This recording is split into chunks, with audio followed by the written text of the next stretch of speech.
insane. Honestly, what are we even watching? This is the definition of brain rot. Why am I even here? Ugh, what disgusting cows, literally. Nobody's perfect, I agree. But pride can hurt you and others as well. And I do not like suffering because of other stupidity. Do you? I didn't think so. Let's take a look at situations where you see what happens when you don't swallow your pride. It swallows you. These people really think they're hot and they are just a hot mess.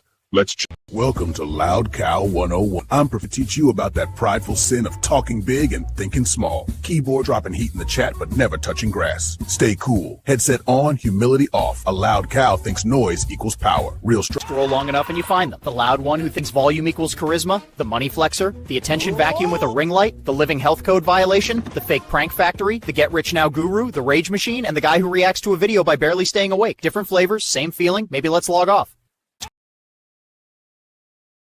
Boo! You stink!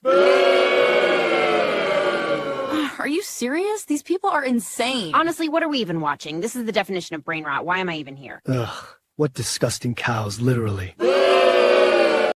Nobody's perfect, I agree. But pride can hurt you and others as well. And I do not like suffering because of other stupidity. Do you? I didn't think so. Let's take a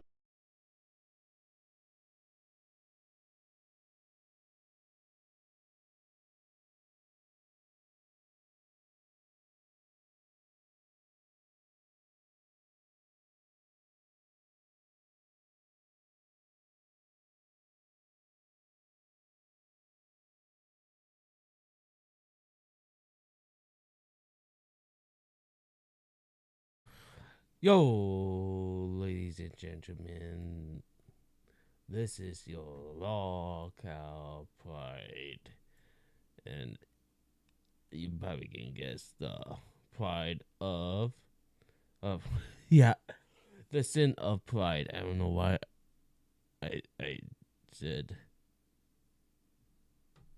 the pride of pride. I'm a little tired. I just got off work.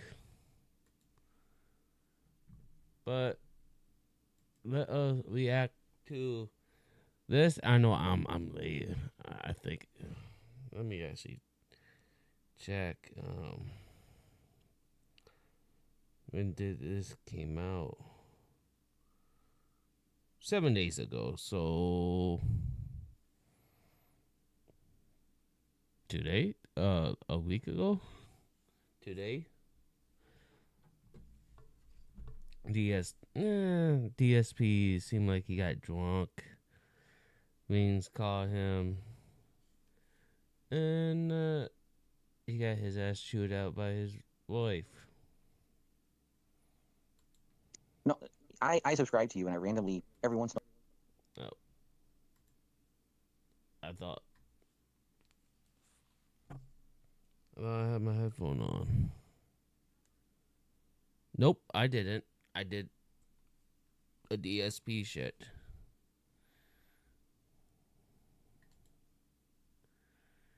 And a while, I'll click on your stream if I see it live. And tonight I saw Arc Raiders. I was like, what the hell? He's playing Arc Raiders? Like, he never plays Arc Raiders. So I clicked on it to see what you were doing. And I hear about that. Is that a fun game? I know DSP was doing that. Well, I got a 5070. It would watch my other channel, Sky Bomb. Yeah, I just got it, and I'm loving the living fucking crap out of it. Yeah, fucking beast. Immediately, these guys are like talking detractor memes to you. I don't know if you realized that. Did you even know what they were saying? I did not. Is that otter shit? What is that? No. So I know they were talking about like otter shit. I have no idea what that is. But they were doing that countdown stuff, like a 13 or 14, 13, 12, whatever the fuck that is, like a countdown stuff. And the second they did that, I was like, that's a detractor meme that this guy gets hit with all the time. And then I'm listening to what they're saying, and they're talking about otters. I'm like, this is not legit stuff. They're trying to bombard his stream with something that's going to get attention. And of course, they're not playing legit. Dude, they're just messing with you. You know, this is. I mean, I didn't doubt. I don't have enough time in the game. I got like 6 hours in the game. Like I said, I don't know what I know how to do the buttons and the rolls and everything, but I can give a shit about like what the kit looks like and things like that. But like we were winning our gunfights. I was like, okay, I guess they're playing good enough, right? I want to. To my knowledge, there's nothing in the Get game back about on otters at my all. I've been channel. playing it, I played it over 20, 30 hours, like 2 months, and I don't even know what the hell they were talking about. Like, they were guiding you through it at a basic Alright. level, but I don't know what the hell was going on there. And I just had that really big suspect I should moment where mute. they start doing the countdown. Like, oh no, like I have a feeling this is not going to go well. I didn't catch that when he did it. Like I guess I was too busy. Dude. Yeah, and you will be, because you don't know what's going on. You're in a world you're not used to, a I gaming was world that so you're not bad adjusted to. too. And I was also, So trying to be, I'm I was also trying to be funny while I playing. was testing out Right. the graphic cards. So, dude, how you doing, man? I mean, honest question. Like, how are you doing? And Because also, I only see you from like a weird perspective of I don't watch your content all the go to time. look And I interviewed you a at couple months ago or a few months ago full. now. I hope you're doing well. Or, like, genuinely, I mean that. Like, I've gave up soda at this point, and I'm kind of down because like I'm not not good. We gave up soda. seeing the numbers on the scale to reflect me giving up soda. And like every time I talk about it in the chat, it sucks because everybody becomes a nutritionist and everybody tells you how to do something the best way to do it. You probably do the same thing in your chat, and that sucks because like, I want to use the chat as like a dear diary, whereas like I just want you guys to listen and let me be. I need you guys to be a therapist. I don't need nutritionists right now, and that sucks because that never works. That just makes me look like an asshole most of the times. You eat. dude, I'm gonna give you credit at least for trying to quit fast food, soda. that is If you junk have actually food, too. legitimately done I've that. legitimately quit. Like I've got Crystal Light in my hand right now. Like that's what I want to get. It's like it's like Mio. It's like it just flavors water. Oh, I know. I've had Crystal Light before. I used to drink the one that had the caffeine boost too. So I was having it as like a double supplement to replace sugar and energy drinks as well, or like soda. I drink Good for G you. That's the Fuel, first step. That's the sugar. but mostly I The drink sugar supply to your water. body that you definitely do not need, and you can, obviously, within a month you're losing weight just because you switched what you're drinking on a daily basis. So you good got for you on I that. was down 8 pounds, but like I you don't know. shouldn't. I don't know, be like, it's- No, I know. Dude, jumping I It know. fluctuates on some scale. Like the fucking problem is like when you're as big as I am, shit. there could be like I don't want to sit there and make excuses, but like my what's that shit called? The diabetic. My insulin levels could be up, which I'm not a diabetic by the way. I'm not a diabetic at all. But my insulin levels could be up, and just because my That insulin levels kinda up, I won't lose weight. You think Yeah, he's you're lying? gonna make initial changes. You're gonna see success That's right away, kinda and it's gonna shocking. stop, and then it's gonna go again, and it's gonna stop. I get it. In my opinion, the first thing you're doing is the right thing. But you know as well as I do, there's so much more that has to happen after the initial drink stoppage. And the thing is, for you, you're under so much I'm stress all the thinking time. And I hear you. about I hear what you're saying. I see what your getting that detractors say about you. And Well, it's not you know, even, it's not you're- that. There's that thing that I talked about with you privately that's stressful. oh yeah, dude. Yeah. And the thing is, we're all through this. Like anyone on the internet who is a But public face because his constantly has so much going on that people don't understand. You And it's so don't much feel stress. you don't ever feel like Can't get like I always up. put it like this way. Like if I was let's say our job was a regular job, say we're doing like Excel spreadsheets, right?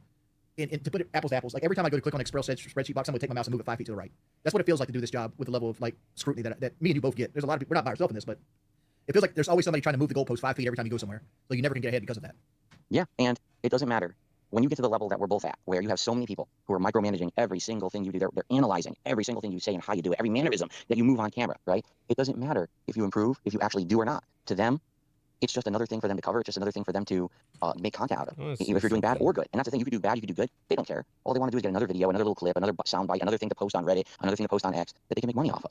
And you get to the point where it doesn't matter anymore because you know that no matter what you do or say, they're going to say you did the wrong thing. So for me, anyway, at the point I am in my, and I say career, and everyone laughs at me. No, Career, we've right? been Yeah, doing this show for 20 career. years. Like that's a career. Right, It's but one thing to if them, you're starting out like, calling it a career, but like nah, dog. Like my face has got gray hairs from this shit. what you do or say, they're going to say you did the wrong thing. So for me, anyway, at the point I am in my, and I say career, and everyone. Maybe because you guys do the fucking wrong shit. DSP, you fucking rage quit game because you don't get fucking money. Do Wings? I watched like little bit of his, but do he do the same thing? But do Wings give anyone a fucking like say, oh, if we hit this goal, you get this, and just eat food? I don't think Wings do that. But you think fucking a prize for your fan, DSP, is you eating fucking food and give the fucking terrible fucking take. People on YouTube fucking review food, but it don't make people fucking spend like fucking, I think that $1,500 for them to fucking eat some fucking food. They do it fucking for, well, it costs them money, but because they actually know how to review shit. I don't. Besides testing shit out, I'm not good at that. I like eating hot food. I really like fucking hot. I can't like Reaper. I can't tell you what the fucking taste is because I do not know. All I like is that heat. Laps. I mean, a So career, we've been right? doing Yeah, shit over 20 career. years. Like that's a career.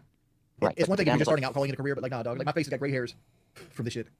Well, they laugh at us, right? And they say, "Oh, what you do is so easy." Like, yeah, you try sitting in front of a public audience for 20 years. Hey, Well, for me, it's like you're around 18 years. You're around 19 years actually at this point, and say that you can survive it, and you can still be Let's pertinent and have see, people who watch you every day who 40s, even I give a shit. think? So many people have faded into the background, right? But for us, we've been doing it so long, I got and some no matter gray. what we do, people will be out there saying we're doing the wrong thing. It doesn't even matter. I've made this point. It doesn't matter if like we cured cancer, I'm if in we my fought off an late alien invasion, 40s. if we stopped the dimensional rift that was going to end Earth. It doesn't matter. They'll be like, "Oh, well, you farted when you did it." Oh, well, yeah, I did, but I kind of did the right thing. Oh, it doesn't matter. You farted, so now we make a video on it. Yeah. So. So that's the thing. It doesn't matter what we say or do. These people will always make a buck saying we did the wrong thing. So who cares? I don't care anymore. I really don't. All I care about is entertaining my own audience, the people who are there every day. Then why See, do like, like who I you am. So you're like what I there. did. keep I'm just burned out. talking about this, my Like, dude? Oh, I hear you. I'm just burned out. Oh, It's I know like- that, dude. Dude, you're playing Arc Raiders tonight. I'm like, what is this guy doing? I Well, know he hates this game. because people are like, oh, you got to do new Yeah, stuff. You got to do but- new stuff. And like, yeah, like what I like playing hasn't led to a lot of success. I Like, think fucking so like, it's with like, all right, you want to play Arc Raiders? Arc Raiders is the biggest game. Because I was making the point, like, Burnt Peanut doesn't do much more than I can do, right? Like, he just makes fun of people while playing Arc Raiders. I do the same thing on Red Sec, I think and I was trying to prove a point. Like, I could get on Arc Raiders and be just as entertaining as Burnt Peanut. And I think people have like a bias against me. You fucking call him Because of fucking that. talk about these Right, but let me say something shows. up front. You need Now to you're stop comparing talking yourself about- to people who are like ridiculously overblown successful, because that is your biggest problem. You look at guys like Burnt Peanut, or Is you he reference other people who are fucking streaming talking Battlefield to and they're blowing up. himself, Dude, you're but not like them, and I'm not either. saying, You understand? We're at a different level because of what's happened to us, because of the level of scrutiny, the level of harassment we've gotten, and we're loud. Not that we want to be, but we are. You cannot look at guys like them and be like, oh, well, they're better. I could do what they do. It won't work. You could literally do exactly what Burnt Peanut or someone else does. No one will care. Okay. What we have to do is we have to find a way to appeal to an audience that actually cares about guys of our stature. And I think it's taken a long time, right? Yeah, really, I've made tons of mistakes over the years, but I think I have done it. I found an audience that likes who I am, what I do at the level that I do it, and I'm happy. And it took a long time for me to say that. Like, that's actually hard for me to say that. I'm happy because I'm not big, I'm not rich, but I'm happy doing what I do every day. And a lot of people don't believe me when I say that. Maybe you don't even believe me when I say that, but I actually genuinely am happy with the content I put out. I can't settle for that though. It's not. So, It's all not, right, it's not. It's not about getting rich. Like I got a wife that had thyroid cancer and it could come back any day. So like I have to save for the future. Like there's Oh, gonna no, be. okay. You know, No, I she's understand gonna what you're get saying, sick dude. I totally understand what you're saying, but I want you to understand something. When I say I'm happy, it doesn't mean that I'm happy and I'm poor. Yeah. It means I'm happy and I'm doing good too. Like, I'm in the best position of my life financially, and things are going good, even though my detractors say the opposite, which I'm sure they're all analyzing our Yeah, blog right now. because they put you on that fucking live stream shows much. the other day because you had a $20 session with Call of Duty. It's like it sucks, right? It sucks to make $20 after you play a game you hate for 3 hours. It's like, well, I just wasted my time doing this. Fucking. Yeah, but they're retarded because I made $20 playing Call of Duty. You Actually, after I made feel- $50 on a you podcast, and then I made $20 fucking after I beg quit Call of like a Duty, and then I made crackle ad revenue on trying that, to and then I hit made the kick revenue because I'm fucking part of the Kick Partner crack. program. Do you see what I'm saying? Mhm. Like, what they're saying is bullshit. I didn't make $20 on a stream. I haven't made $20 on a stream in like 10 years. But That's they got a nonsense. little snippet of where you complained about it and they just used it and utilized it. Exactly. That's absolutely right, and that's what they always do. So I'm happy and I'm doing good. I want you to understand that, like, I'm doing well financially. I'm not rich, but I'm also certainly not poor. I'm at a good place, and things are getting better. They've been getting better for like 3-4 years in a row. And funny because people look at views, right? And I know you too, right? You look at your channel, you look at views, and you say, "Oh God, the views, the views." It's not about the views. I It's just not. want the views to trend upward. Like I want to feel like I'm gaining somewhere. I hear you, because Phil, we when be everyone on YouTube looks at things like sub count and they look at view count and they look at honestly, someone actually sent me something a couple years ago, and it kind of changed my whole mindset. They sent me something that was like, how to make a great living if you have a business that has 1,000 happy customers. And I read it, I was like, this makes so much sense. It changed my mindset. If you just have 1,000 people on this planet who like you and want to keep supporting you, that's way more important than having a ginormous, insane, viral amount of people who join you for a few minutes a day and then leave, or won't even ever support you. They're just there to see because you're popular, right? And then they don't care and they leave. And a few years ago, someone sent me an article. Darkside Phil is the most well-supported guy on Twitch, and I was like, what? What are you talking about? And then I read the article, and it was like, you know, in scale of how many views and subs Phil has, he has people who support him more than the average person, and they showed like statistics. I'm reading, I'm like, it was wrong, but still, it was kind of right. Like, yes, my people who watch me all the time and like my content support me more than the average viewer who will just join someone and be like, I'm just here to watch and I'm out of here. And that's really what we have to find. Guys like us who've been around for so long, we're never going to blow up. Dude, I'm telling you right now. I told you in the interview in October, I'm telling you again. We're not going to blow up for a good reason. There's no way we can blow up for a good reason. Too many people think we're jerks, think we're assholes, think we're the scum of the earth. We have to find a way to appeal to a small crowd who actually like us for who we are and see through the bullshit and just make content we love. And that is how we're going to find success. And I think you can do it because I'm finding that now. I'm changing my methodology. I'm playing more indie games. I'm doing a variety of content. I know you can do it. In fact, you know what? I'm going to say this publicly because everyone's listening to this. I know you can do it. It's just tough because you're going to have so much against you. You're going to have so many people saying you can't do it because, oh, look at all these failures that Jordy has had in the past. No, you can do it, dude. I know you can. I have confidence in you that you can do it. Like, I've just found the way to do it. I But think Joji it's not going to be playing a game you know you hate, having these assholes join your party and dumping the Little N-word, you know, bit and that's not your fault. But kind of. No, they would use it against me hard. Even though there's entire videos on YouTube where it just spouts off. YouTube has movies hosted on their website that they'll ban you for. Right. That's right. And they're doing it on purpose. That was 100% when I started playing that game. I was like, he needs to make some bucks tonight. And I get why he's doing it. And the second I heard these guys talking, I was like, oh no. I don't like to mislead people at all. Like I have a lot of low-income money still. I have a lot of it, Ugh. and I have a lot of it invested. But like I invested everything into things like CDs and like Roth IRAs and things like that, and I can't touch it. Right? I have my 6-month emergency fund, and I have what's in my checking account. Yeah, and I try to balance my Phil, life I around think making a certain amount of money every month is, to make sure I can put money away for my retirement, I think he emergency funds, say and pay my he bills, is right, and still live like alcoholic. comfortably. So that's my goal. Like I tell people like, don't give me your last dollar. I'll figure me out. Right. But like The hell I but like am. you say we can't blow up, and my goal is not to blow up. My goal is just to be sustainable. Right? Like I'm not looking to be Burt Peanut with 75,000 users making $600,000 a month. Right? Would it be nice? Yeah, anybody would want that. But at the same time, there's a lot of responsibility when you got the fucking golden scepter that a lot of people don't understand either. Right? Because like Burt Peanut, anytime he says something wrong, it's gonna be the end of his career. Like Dr. Disrespect is a bad example of that, but it's an example of that, right? Because he used it.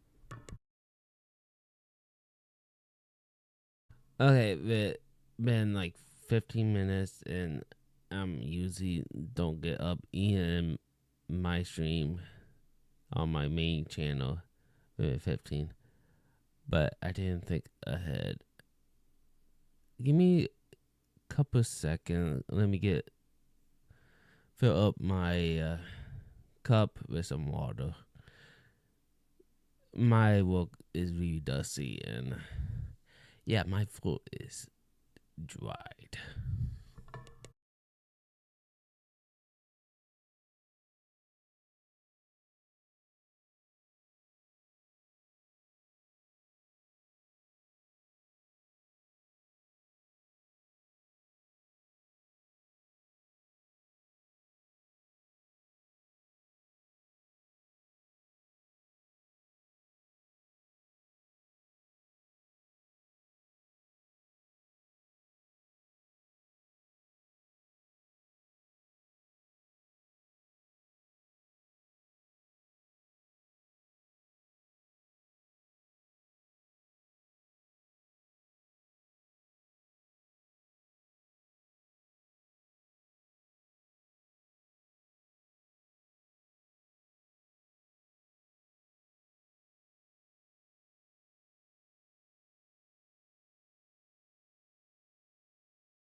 Alright, sorry about that. Be the guy with the golden scepter. Right. So here's the thing. I feel like you can succeed. I do. But it's not going to be sitting there all day playing Red Sec. And I know you love Red Sec. I know it's your favorite game right now because you hate Call of Duty. And to be honest, I agree with you. Battlefield 6 this year, dude, Battlefield 6 this year is much better than Call of Duty. I couldn't play Battlefield 6 because it's a team game. And I don't play team games, right? I don't. I play solo games. So I tried so hard to make Black Ops 7 be a good game. I bought equipment to fucking make the game work on my streams, and no one will watch it. No one will watch this game. Even though I play the stream, I suck at Call of Duty, and I had a positive kill death ratio every match of like 2.0, and no one would watch it. Everyone agrees Call of Duty sucks this year, and you're good at Battlefield. But I'm telling you, my best advice to you right now: stop playing Red Sec on stream. You heard what I just said. Stop playing Red Sec on stream. Keep playing Red Sec in your personal life. You love it. I personally don't like it. I tolerate it. Like I don't like first-person shooters at all. I don't like video games for the most part. There's certain video games I like, right? Right now I'm playing Baldur's Gate 3 in my personal time because I kind of like Baldur's Gate 3, but it's what it is. I play Diablo 2 in my free time. I hate first-person shooters. I've been playing for 30 years at a high level. I fucking detest them. Like they're the same shit over and over again. And once you get good at them, you just realize people are fucking you with the cheapest shit in the game, Sorry about and it just that. irritates you. Like, all right. So you do like certain kinds of video games. Yeah, you know when you play Street Fighter. You know when you play Street Fighter, and you know like when somebody's cheesing the fuck out of you, or they're zoning you, or they're like getting a free throw out you, and like they're just using the cheesy character to beat you, and how it sucks ass, and you know it because you have so much experience that you know this person's beating you because they're being cheesy. That's the same thing happens in first-person shooters when you get good at them. You realize that you lost this because somebody's using the meta gun, or they got you at a right angle, or some shit like that. It just irritates you. It doesn't even when you do well. Like the other day I was playing Red Sec, and I wiped the floor man by myself with a scar. Didn't even flinch. No adrenaline enough. No dopamine hit. Nothing. I don't even give a shit. I'm like, all right, fuck. At least that's over. Like that's the feel of it. He should You'll lose all satisfaction. There is no Realize- satisfaction. Exactly. The modern version is such a pale comparison to what used to be good that you don't even feel any kind of excitement or enjoyment when you win because it didn't mean anything. It's not like it used to be back in the day when it had skill involved, right? So let me ask you this. you don't like modern first-person shooters. You said you like Baldur's Gate. You like Diablo 2. What? But it sounds to me like you're totally turned off from video games these days. Is that a correct statement, or do you think there's anything you would actually like to do? Like Resident Evil 9 coming out, I don't give a fuck about playing. I'll buy it. Shit I don't give a back flying fuck about playing. then. I could care less if that game does well or not. But it's gonna be something different. It's something that will attract people that I might not click on the stream, now. and I'll play it strictly for donations. Right. Like that's just the life I live. Like I don't give a fuck about Resident Evil 9. I don't care about Resident Evil 6. They can come out tomorrow. Like, all right, whatever. But, So what do you want to do then? Honest question. And I asked you this the other day. You didn't answer me. I gave you the answer earlier today. I don't know. I'm just burned out. But the fact is, I'm not allowed to be burned out. So like, I just got to keep going. Match, man, you are. I'm not exaggerating. Again, everyone's listening to this. I know they are. This is not a private conversation. You're in the same situation I was in. Like maybe let me think. Shit, 7-8 years ago. Because I got to the point where I was making videos on games every single day. And I was pumping them out at such a rapid pace. Like, covering, I could beat a game in like 2 days, right? And everyone knew me as Mr. YouTube, the guy who could beat a game in 2 fucking days. So everyone would flock to DSP videos because he can beat the game. I mean, I don't think DSP have a point. I'm still tired. But, I just think I got fucking better because I just think I say, okay, it was harder back then, but I just started out and now I'm used to playing fucking games. I'm more quicker, so it's still fucking hard. Game so quick, and then we can, get a fast opinion on it. It killed me. Like, I just didn't care anymore about what I was doing. And then when I became a live streamer, it got different for me because when I became a live streamer, there was no rush anymore. It was more about, hey, I'm with the audience. I'm talking with the audience. I'm chatting. And while I'm playing a game like Zelda Breath of the Wild, which it stands out to me because that was one of the first games I ever live streamed, right? People started chatting with me about other stuff, and a lot of it was bullshit and had nothing to do with the game. But then people started talking with me about my experience with games and my experience with Zelda. And I was like, oh, I don't have to just talk anymore. I don't have to be stupid with, like, say, sexual comments or dumb swears all the time. I can just, like, talk with people about games. And since then, it was like an epiphany for me. Hanging out with people on the stream while I play games has made it so much fresher and so much better for me that now, even though I'll admit, sometimes I feel like I'm burnt out from playing a game too long that I don't like so much, just that social experience makes it better. All right? But at the same time that I say that, I understand that just playing games 24/7 becomes so draining, especially if you don't like video games or you don't like games that are coming out. Now at 250 pounds of your body weight, where walking hurts. And all you have is to sit down and look at the screen all day. That's my life. Yeah, I know, and dude, and you're stuck, and I get it, because you say things like, oh, I do want to ask you one question. I mean, like, people say, go get a job. I want to go get a job. I do. Like, I'd love to be able to get up and be able to stand 8 hours a day and still work and make money and not have to do this. I'd love to. I can't. I'm stuck. Dude, you can't. There's no way you can do that. I understand. That's the reason I'm trying to lose weight right now. It's like, I want the weight to come off so I can go get a fucking job. For me, right now, everyone says go get a job. I'm like, well, you're retarded because if I get a job, I'm going to make way less than I'm making right now. You're an idiot. But I could walk out of my door right now and go apply for a ton of jobs and I get them because I'm 175 pounds. You can't do that, and I get that. I totally get that. And that's that's something that's a huge. There's also the other way of like you have this too. No matter what job you get, if somebody notices you, you've lost that job the day that somebody notices you. That's right. And these people will never let us get a normal job. If they can find out where we work, they're going to try to mess with us because that's another win for them. That's another video for them. That's another another adrenaline or endorphin, another endorphin rush for them. They hurt someone on the internet that everyone hates, right? Yeah, I hear you, dude. I totally hear that. All right. So here's the thing. Just eat the meat. You cannot get an in-person job. And I've heard you say stuff like, oh, I'll get an IRL job. And you say you do gig work. I bet you help your wife doing gig work. You don't do gig work yourself. You help your wife doing gig work. I get that. No, that's not true. Like, I do gig work, and sometimes we do it together, but like I do it myself. Like I'm physically capable of driving a car and like getting out of a car. Like, because you're sitting down most of the job. Like you literally, like, you go to Walmart and you put the groceries in the back seat and you just drive and put the groceries on the porch. That's good to hear. I'm actually happy to hear that you can at least do something. And I do that more as just to be active because I hate. Yeah, well, I'm mostly. I doubt. Dude, to be honest, I doubt that you could do it enough to make a ton of money. Right? It makes money, but it's not something you live off of. I hate to live off of. Like the way I researched a little bit. The way I do get work is like I usually try to keep $5,000 floating. And if I need to borrow money, like for example, like land taxes came up just recently, right? Like car insurance and land taxes come up. That was like $3,600, right? I pulled it from my DoorDash fund, and now I'm gonna pay myself back. So I start paying myself $300 a month back to that, and I also start dashing or whatever. Again, still I get that $5,000 back. So instead of like borrowing it from a credit card or anything other place, that's the way I do it. Right. That's smart. I'm actually happy to hear that you can do this stuff because you have to understand. You say that on stream and you never elaborate, and your haters are crazy about oh, you made it up or oh, that's just Kelly doing it or whatever. So that's good to get that out there. I'm glad to hear that you're actually getting out and doing other stuff than just streaming, and that you're capable of doing it. But that's not sustainable. My wife also has a master's degree. She has her own job as well. Right. You have additional income. Thank goodness. Yeah. That's awesome. And thankfully, no shit. Again, what all our detractors say, right, is always the worst possible nonsense. They have no idea what our real lives are like. Seriously, they have no fucking clue what our real lives are like because if it was as bad as they said, we wouldn't be here, right? Like, we wouldn't be on this fucking planet. We wouldn't be able to keep sustaining if it was as bad as they think. They're just nuts. We have significant others who love us, who help us, who support us, who take care of us. They're such, these people are the worst dregs of society who will never even understand what love means. Seriously, that's why they're able to hate someone on the internet as much as they do, because if they had love in their lives, they would not get it. They would not even understand that. So I'm happy to hear that she's there for you.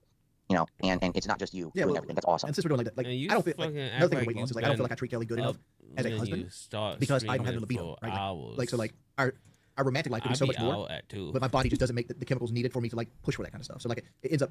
I'd be sleeping. You shouldn't be talking about it publicly. That's I just wish that I could be more than I am, right? Like I wish I had a more manly thing. No, and dude, I get it because every moment that I live And the reason, a lot of people make fun of me, is they say, Phil, you're talking about working out. You're talking about getting healthy. What a joke. We don't believe you. And then they look at me on camera, it's like, oh, God, he's skinny. Yeah, of course I'm skinny. I'm not lying to you fucking idiots. I'm doing it for a reason, because I want to live longer for my wife. You know, I'm older than her. Not so much Bitch, older. you're I think it's about not 8 year How old are difference. I'm 43, I'm about to be 44 in April. Because like And that is, I'm about to turn 40. I'm about to turn 40, and I'm starting to like look at movie actors that didn't live much. Like Dawson from Dawson's Creek died at 48 just You recently. got fucking man. Right, And he wasn't a 400-pound land monster. And I'm like, dog, do I have 8 years left? Is that what it is? You know, it's like you start thinking about that shit. yeah. And you get to the point where I was feeling bad. I really was. I was like pain in my joints. I'm like, what am I doing? I'm over 40. I gotta start working out. And I did it not for me. I don't care about how I look. What do I give a shit? I want to be here longer for my wife. You know, I do. I want to be happy, healthy, taking care of her, and doing things that, you know, I realized, why am I being so lazy when I can do this minor thing and be better for her? And I started doing it, and it became, you know, a routine. And now I'm so happy because now we're both getting better together. And everyone makes fun of her for her weight. She's not fat anymore, but she does not want to come on camera because she doesn't want to give anyone any kind of Well, they won't entertainment give her factor. credit anyway. Like Kelly gained some weight recently, but like Kelly lost a lot of weight. And like they still call her fat when she was like 140 pounds. I'm like, Kelly's an average weight woman now. Like she's the exact weight she's supposed to be. And you're still calling her fat. It's like, okay. Right. And they always will. They don't care. Right. They're only there to hate on and destroy and tear I down. They're not call there to acknowledge bullshit. anything. They don't I acknowledge saw a that I lot look better. of They're like, when oh, I he's on was Ozempic. No, I'm not. watching I've never had a drug like that in my body. I'm working out. But, Cow you know, to them, live. anything is a clip. Anything is saw a piece of content, multiple right? To make money. So, fucking people, so anyway, simping honest question for you while I got you here, because this is what, honestly, when I had you, I'm hard to talk to. dude, you are very hard to talk to. I cut the world. I'm very anti-people. You understand why I jumped on the chance when you said, oh, I'll call Phil, like, oh my God, my wife is asleep next to me in the bed. Okay, seriously. But she sleeps with noise canceling stuff on because our neighbors are so fucking loud. Okay, that's another story for another day. Okay, but I can like just do random stuff at night, not loud, but calm stuff. And I saw a video. he said, oh my God. He said, your we can have a neighbor conversation. I'm going to have this conversation right now. when you Let me was talk in the about old because I tried so hard to place, get you on my show. It's not about getting you on the show. making that It's about having a tell you conversation to with you. shut Okay, it the really is. fuck And I up. care about you. I'm going to be honest with you, Jordy. I care about you. I do. I see what you're going through. It's very similar to things that I've been through or am going through. And I know how painful it is. I know how stressful it is. And to me, to see you go through the same shit is like, man, I wish I could help him because I've been through that. And here we go. I've been through people trying to join my lobbies and be fucked up to me and say stuff on mic. And I've been through these things. All right, so anyway, I got you on Well, we a already conversation. know All right. he is not deep. Honest question. What do you want to do? What would be online? Because you cannot do an offline job. You can't. And we know this, right? You can do gig work, but that's not a Yeah, full-time no, job. it's just side money. You're- Like realistically, where I want to go in the future with this is like, I was kind of hoping to transfer this over to like being segment wise. Like the root call is like I want to do like a podcast on like Friday, and then like Thursday do like a Dark Souls stream with Kelly, and like segment it so like it's different things, but it's more planned out. But like I don't know, like depression in a certain way messes with a lot of it. Do you think you could ever do something consistent? Yeah, Because 100%. I did local live for 2 years. no, you did, right? You did, but first of all, Lockout Live. Hold on a second. Lockout Live is so. You know I didn't do it, right? You understand why I could not do that stuff, right? Like Yeah, that's so not I understand why positive content. it's not positive content, but at the same time, like, you know why I did it because like the money was there, and it's like I needed to play catch up because I went broke in 2015. Fuck, you know Yeah, what? you were playing accelerated catch up, exactly. And you bit your teeth and you bit your tongue and you Fucking ran forward DSP, and you did what you I needed to do think for your you family want more for like 2 money. years and you made all that money and you banked it. And again, I'm gonna say this again. I respect you for that. I can't do that. I shit. would say can't. this, but I still consider Boogie King my friend. I think Like if they asked me to be a part of something, I probably will. I mean, like I didn't like where local was heading. often Like, you I didn't like that it was like a 24-hour telethon. not Telethon. It's what like it felt like we were running a church you more than a want. podcast, right? Like And give Jesus. Like Some everything was people like say how much you mustard don't can we want have to make money? kneel to him. Right. That might And be- that's not content. In my opinion, that's not content. That's the clown acting, smashing a pie in his own face. And yes, a clown is a full-time job. It really is. Yeah. There's clowns out there who make full-time Boogie, money. Boogie's a full-time but- clown right now, and I want to say he's my friend. And like I've called him a couple times, like and told him he had to slow down on certain jokes because it's gonna hurt him in the long run. But like it bothers me to my core that Boogie's like ripping his house up. Three For, like, of local live you right now. are It's like have you seen the fucking state of Boogie's big-ass like streaming room right clown. now? It's like dude, Oh, no, I don't follow that stuff, man. I swear to you, and you might not believe me, I have never watched Lockout Live once. I've only seen clips of it on social media. Bullshit. Once I watched Kino Casino reacting to it. I have never watched the show. I have zero desire to ever watch that kind of content, nor do I want to be a part of it. You know, for me, the content that I put on the internet, I want it to feel like it's something that someone can watch today, 10 days from today, 10 weeks from today, 10 years from today, and be like, it's positive content, it's fun, it's gaming or whatever, it's a podcast. It's something that can be fun no matter what. I don't want to put something on the internet that feels like it's harmful or it's dated or Yes, you know what I'm saying? Like I feel like I know what you're saying, but I feel like just you want were- the fucking to me money. it feels like you're conditioned to do it this way because this is the way that the trolls won't fuck with you. Because like I Well, was I'm talking about my trolls. because I was conditioned to do things forever Bitch, just to you try to won't avoid shut the getting fuck ire. up about your trolls. Oh, I don't give two shits about what my trolls say about me anymore. I don't, dude. I want to make a legacy that in 10 years, 20 years, 30 years from now, someone stumbles upon Dark Side Phil because I know no one's going to care about me eventually. It's going to happen, right? But someone will actually find believe this that, channel and be like, Like I'm not gonna say me delusion. Like anybody's gonna show up like one of my Red Sex streams 20 years from now. If that might shit might get 1 view a year, right? It's like to me it's like bubblegum content. Like you consume it right then and there, and once it goes out into the trash can, it's never be seen again. Please. that's because you're playing Red Sack. I mean, like Seriously. I don't know Right, if but like, what's you the difference between that and, mentioned that. Breath of the I Wild? forgot, but you Because- drinking fucking sugar. All right, I'll give you an example. All right, the other day, I'm streaming, and someone joins my stream. And, you know, do you believe it or not? I don't know. Someone says, wow, I just found your Heavy Rain playthrough. Mhm. Heavy Rain, that came out in 2010. Yeah, I found your Heavy Rain playthrough, and I loved it. And I just decided to check out your live content. And to be honest, your content is nothing like it used to be. But that's cool to know that someone who did a playthrough of Heavy Rain when it came out in 2010 is still live streaming in Dude, I thought 2026, that you know? was like a And if you meme. truly make something that is representative of an honest reaction at the time that something is happening, then that content can be immortal. That's super niche though. It's like let's take Burnt Peanut back into this conversation, right? How many people in the Venus world right now do you getting think is a lot of watching money. Burnt Peanut's Arc Raider live stream from last week? It might be a couple thousand because he's so big, but like by the time that you get a year out, that stream is going to get the same views as like the Heavy Rain. You might convert one person over to a field, winner at that point, right? That happens, right? You find somebody that's into a really niche market and they find you and they just adapt to your personality. By the way, I'm sorry, Sweetie Man, thank you for the 15 gifted subs. Thank you so much. But that's a Bigfoot. That's why I call it Bigfoot. That's the exception, not the rule, right? The rule is 99.9995% of the people that interact with this content are going to do it when it comes the day it comes out and the time, and that's when they're going to consume it. And very, very, very few people are ever going to consume it after the fact. That's correct. And you're always going to get the insane exponential, attention as soon as something comes out. You're right. But at the same time, what you're talking about Burnt Peanut and you're talking about online games. That's very different from a game that is. Heavy Rain's is a game, right? But it's not that much different. That's a Let's Play-ish game, right? Because you were live streaming in 2010. You were actually doing Let's Plays in 2010. Yep, that's right. Because live streaming didn't really pop off until 2013, 2014. And I was behind the curve. Yeah. I was late to the game on live streaming. I was doing the on-demand videos for a very long time, and I was one of the prominent guys, particularly doing the narrative-based stuff, like the Heavy Rains, the Walking Dead. When it came out from Telltale Games, those games got me giant attention because I was reacting to narrative stories. And that's what I mean. Like, there's a difference today between someone who's reacting to playing an online-oriented multiplayer experience. You're right. Today, if you play the first stream of a game, day one, you're going to get attention. Week 1, week 2, week 3, week 4, you need to have an audience who's plugged in. If you don't, they don't really care. No one's going to jump in. You know what I mean? Unless they hear that, he's doing something innovative in a multiplayer game, they're not going to jump in. But when you do a playthrough of something on launch day, that is, a one-time experience. That day one, when I played Elden Ring, I stuck in the entry-level area, and I fought that stupid golden knight guy. I forgot his name. How much until I beat money him, we got and everyone to for this day still this quotes it. stream? Oh my God, Phil, you were an idiot, but it's the most entertaining thing because it's unique. It's what people remember it as. But I want to bring this up though, and I think you're disregarding this. Is trends happen, especially in the online space. And I'm gonna reference this. There's a girl that I know you watch. She makes video content of old games like Juggernaut. I'm sorry. I am. I'm sorry. I was too loud, guys. I got feel in trouble. Yeah, I'm sorry. My wife wants to go to sleep. I'm sorry, guys. But this is why I don't do this stuff. Video content of old games like I'm sorry, Juggernaut. I'm sorry. I am. I'm sorry. I was too loud, guys. I got feel in trouble. Yeah, I'm sorry. My wife wants to go to sleep. I'm sorry, guys. But this is why I don't do this stuff at night, and I didn't know I was being this loud, so I gotta go. Is the rooms? It was a fun conversation, though. This is why I would like to have you on my podcast. Meet my bestie. Well, can I finish this one before you leave? Yeah, go ahead. Well, I know you watch a content creator called Early Bird, right? You reference that Early Bird. She's she makes old video games. She does little video essays on them. Well, that's what's popular on YouTube right now. The video essay. And what's going to be popular 2 years from now might not be the video essay. But right now, that's the new hotness. That's what replaced Let's Plays. Let's Plays still happen, but they're less popular than they were back in whatever year Let's Plays were popular. But that's what I'm saying is the content you make now has to be ever forming and ever changing, and that's one of the parts I'm struggling with. Is because I know I can't make fucking video essays. I sound like fucking George Bush. I got a southern accent, and I'm just witty. Well, I do this. I think you can make video essays. It's just the problem is making that kind of content on YouTube today is so risky because you're at the mercy of the algorithm, where at any moment they could demonetize your video. I had a channel where I made video essays before they were even called video essays. It was called KO Gaming, and I had a 1 million view video, and within 5 months of me working hard on that channel, it got demonetized for no reason. It's just not worth it. The money today is with live streaming, not with the video essays, unless you find success with the algorithm, which is very rare. And even then, when you find that success, it's fleeting. It's not long term. You know what I mean? I 100% agree with you because I can think of a guy right now named Clown that he did a lot of Elden Ring video essays, and I loved him to death. And he's quit YouTube at this point because they take so much time and energy to make. And at the end of the day, it's like you got to hit a home run every time you make one. If you have one that underachieves, you put 40 hours of your life into something that didn't make you no money. Exactly. And imagine that's your business, and then all of a sudden, one day it's good, 1 month it's good, 6 months it's good, and then all of a sudden it's taken away from you for no reason. You didn't even do anything wrong. It's just gone. And that's why I stopped doing that on-demand shit. I used to only do on-demand videos, and when I saw stuff getting demonetized, I was like, nah. I'd much rather have a live audience contribute to what I'm doing, and that way they can't just steal that from me. So, anyway, good conversation. But yeah, I gotta go, man. It was a good one, though. I wish I could get you on my show. I wish that we could work together in the future. But you're so hard to reach, dude. I don't even know what else to say. I'm very anti-person. All right, Phil. Thank you for stopping by, man. All right, man. You have a good night. Channel, I don't have on my main one channel right now. I don't have a big audience, but here. My name's Elias. I'm 28, and if you met. Oh, I watched this shit. This and spooky stories all the fucking time. I mean, all the fucking time.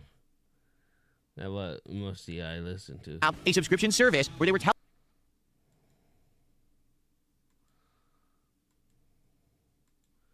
So how far? Really?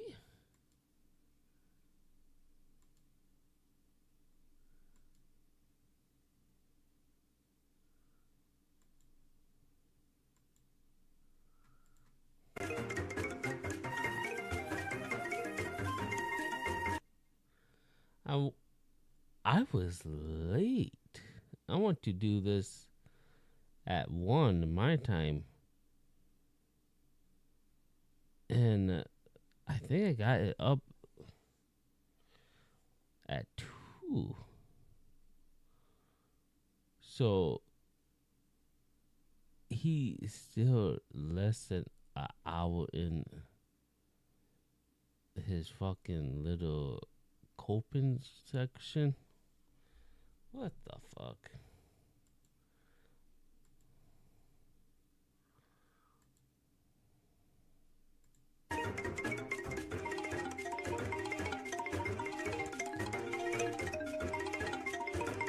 Oh, hell. Alrighty, everyone. Good morning and welcome to the show. It is the Level 1 podcast for Friday, February 20th, 2026. And I hope that you're all doing well, and I hope that you had a great week here on the channel. If you've been checking out all my stuff, and if not, what on earth are you waiting for? It was a good week of variety, right? We wrapped up some indie stuff like Hellmar. We tried out the You ever watch my main channel? You know I don't play on keyboard. I should. But I got, and most of the games I play is on, besides Pokemon and the PS exclusives till they come on PC. I got like 4 controls. I got 2 for Nintendo, and I got 2 control. One that I use for my PS5, and one is just an Xbox in case I can't use my PS5 on my PC. But and if you see my PC, I do have RBGs. I got the RBGs, RAM, I got the fans. I ain't got a GPU stand with RPG. I like my RPGs. But have a headphone and a control stand with RPG. Okay, that going too much.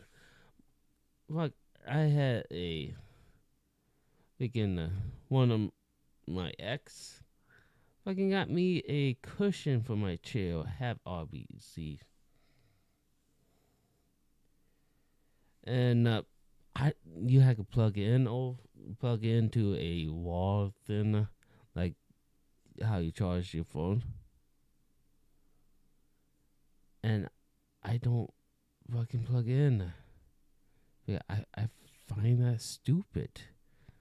The only thing I think should light up is my PC, because I want to look inside of my PC and see all the porn that I do have to make cable management that I just toss it together and want to play it. New toy when I build it. Yeah, I built my own PC, and I was just want to start building it so I can play with it, so I can play games on it. So yeah, I'm one of the person, if I got a new toy, I can't wait. I want to play with it. But I got some good cable management. I just had to do some of the cable management better. That mostly, I think, honestly, it might be all the RBGs. Like, for the fans, I might just have to tighten it and do that, and I think it'd be fine. The GPU one is fine. I do have to get a bigger coolant because I can have a extra one. And also I got I built in my first case. I built it in. It was kind of small for the motherboard, so I got a big one put in. And I cable manage it a little bit, but I still have to cable. I still have to cable manage it better. But I got the 5070, so I got that 16 plug, I think. And I just did a simple one. Simple cable management.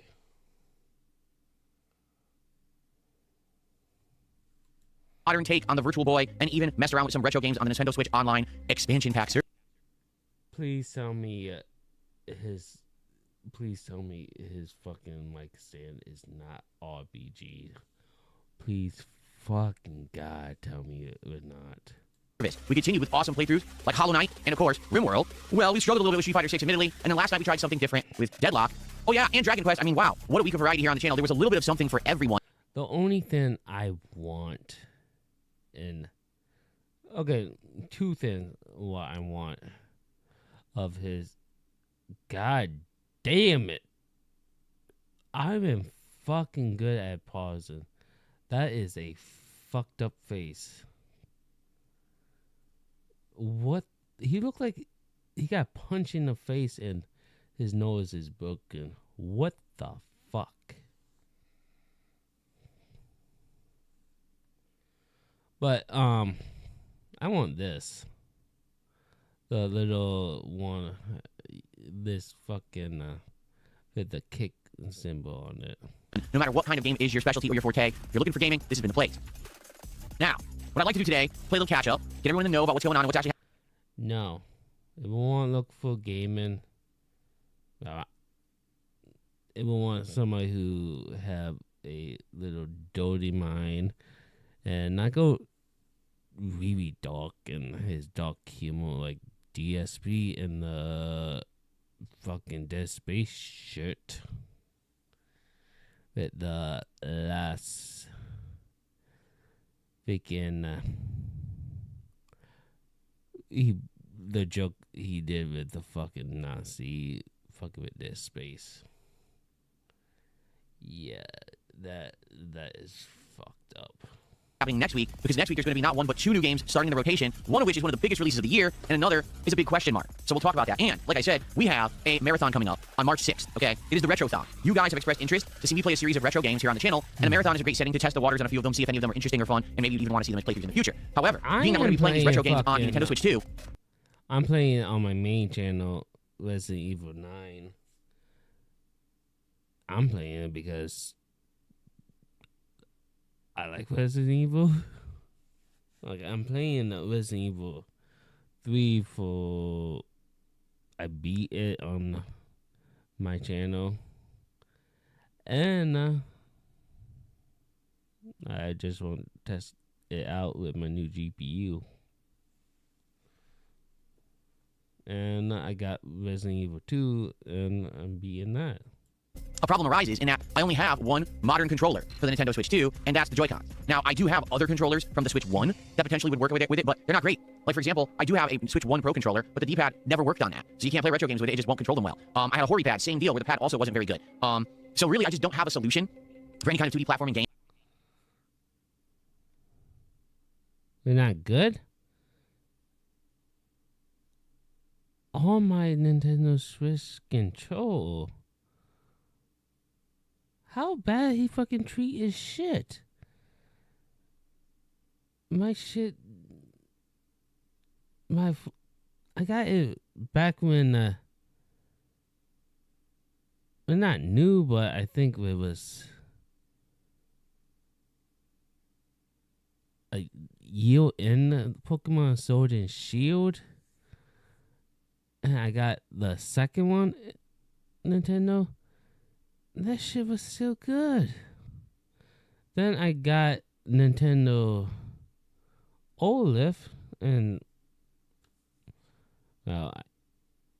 when the Pokemon, the remake of 4 came out, I have no problem with it. I don't know what the fuck he do to his shit. Are he fucking drunk? Is he tossing it around? Maybe that's why his woman cuck his ass so much. Oh. Yeah, I forgot to mention this. People talking about they getting a divorce. You see how fucking quick he say, "I'm sorry, baby. I'm sorry, baby," and they're not getting a divorce. I think she fucking dom his ass, and he basically a cuck. I think he in the corner watching her getting pounded down by fucking Dwayne or fucking Raul, and he in the corner with the lotion. And fuck, is it tissues or paper towels people use for that shit? I don't know, but use something like, I think with tissues.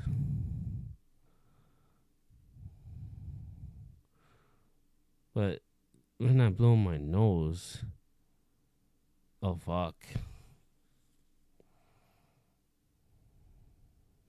That, oh wait, I finally got the good one, the PUFFS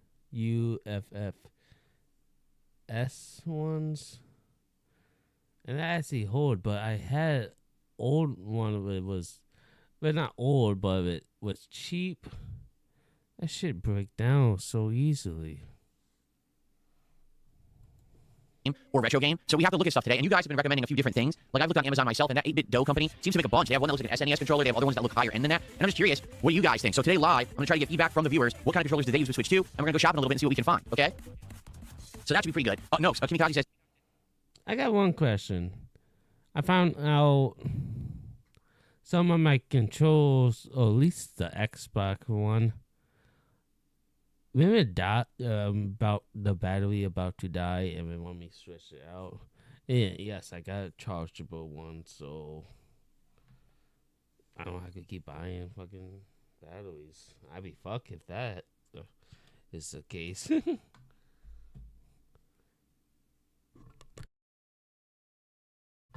But if you guys watch me on my main channel, Skybomb, fuck, I was having trouble with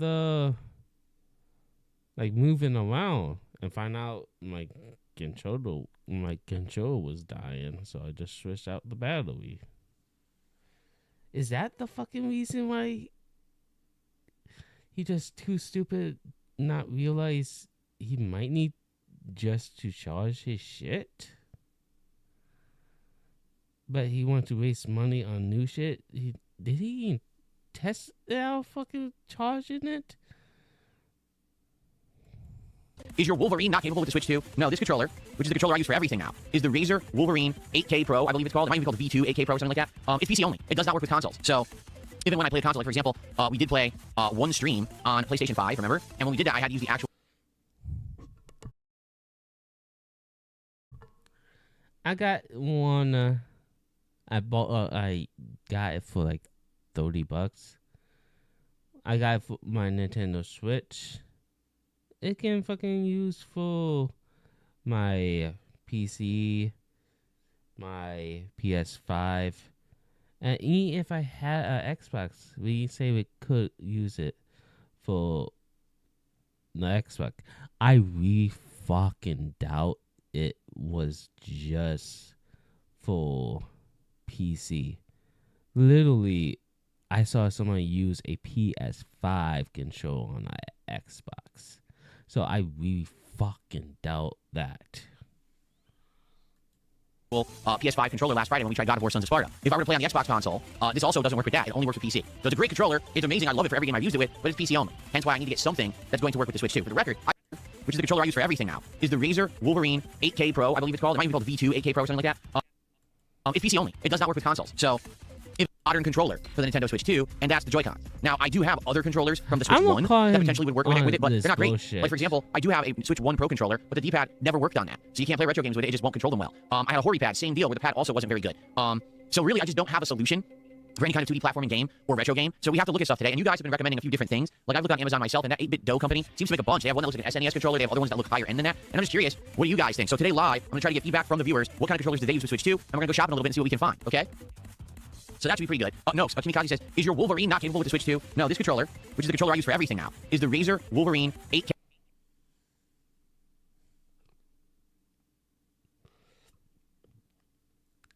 I got my fucking phone right on my lap. Where's fucking Amazon? I'm gonna call him on this bullshit right now.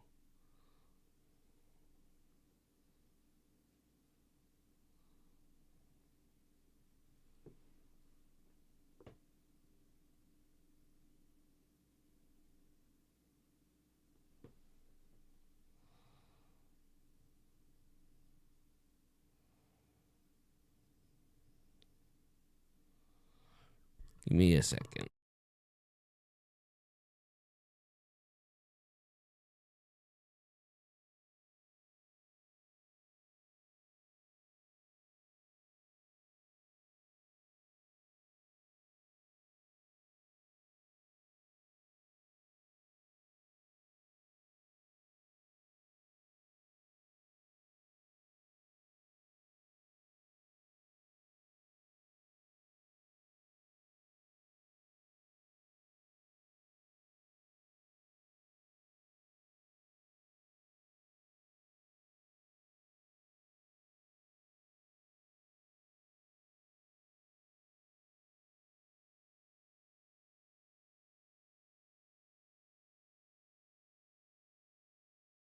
Alright, I'm looking this shit up.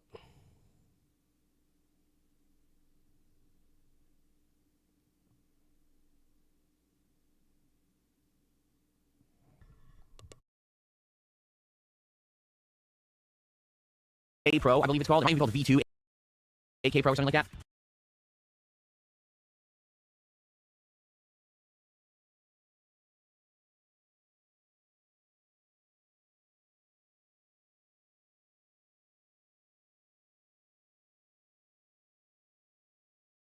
Alright, I'm looking this shit up.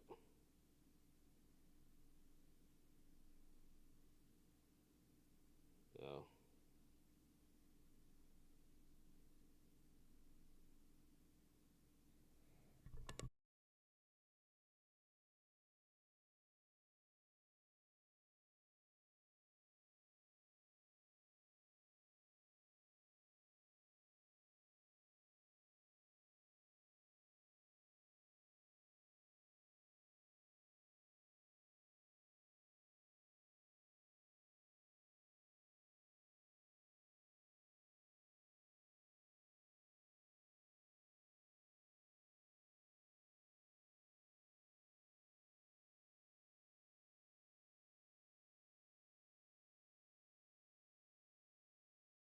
Okay, I got the fucking.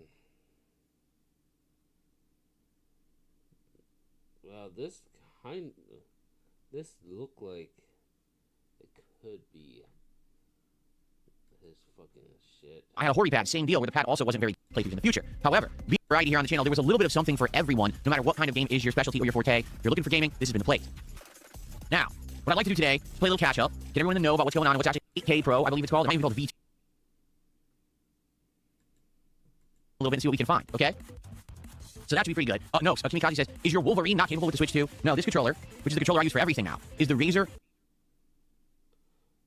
Razer.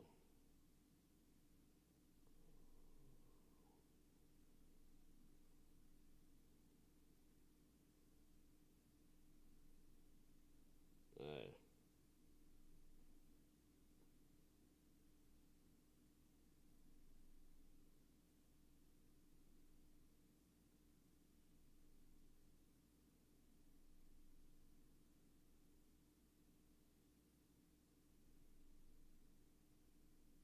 This look like it. Bluetooth control. Work for Windows, PC, Android, Stream, and the Switch.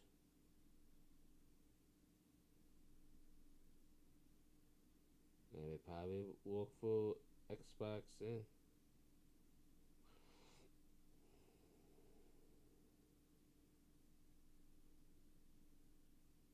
yeah, right here. PC, stream on this. Nintendo Switch. Switch Lite.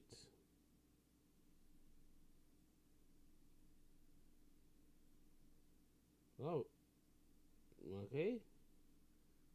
But do say not for Xbox or Xbox 3. 360. But I'm not seeing anything with. And I'm just going on what, but right there, what it looked like the shit. Alright. Another one, look. Oh well, that. Oh well, same one.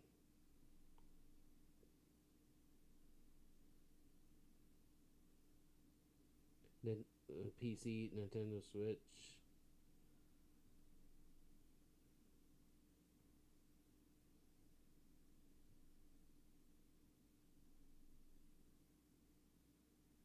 Now I'm keep seeing fucking every control what he say it probably is.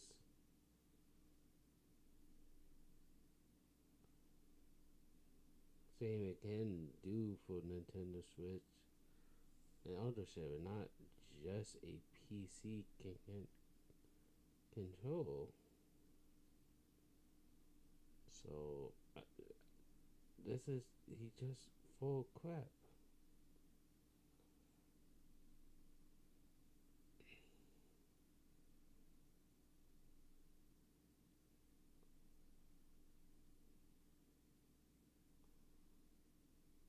He saved it, yeah, Wolverine. So maybe type in that. Can this look like it? I already know that can do.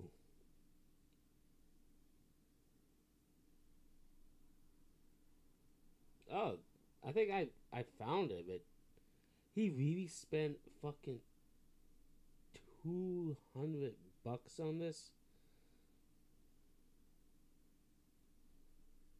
Holy crap. They know.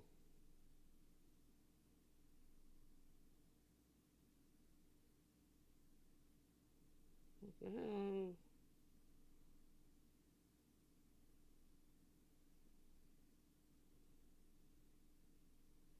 I really doubt we're not compatible. It looks like we have the same buttons. But here, Windows, PC, freaking MacBook, so Apple.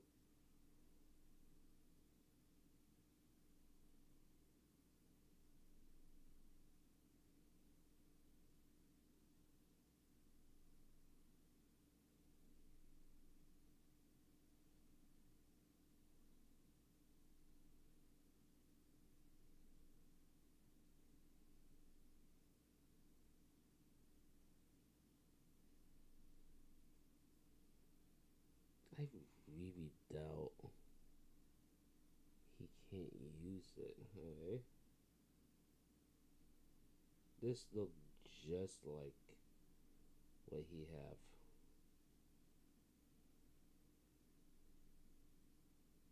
I'm just gonna Google it for PS5.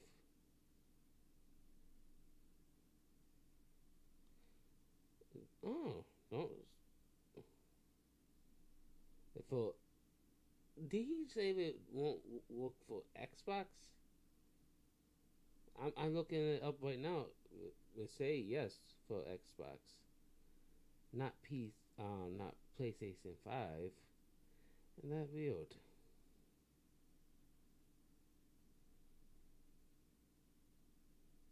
Alright.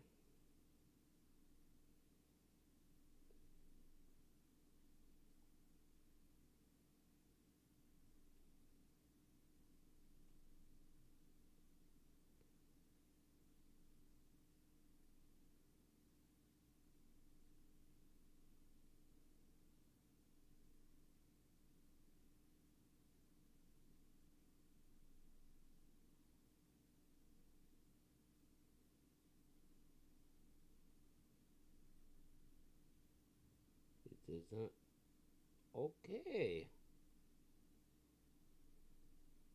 So he got something right.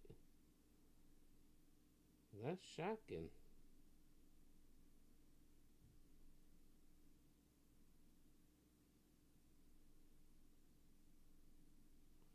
But, well,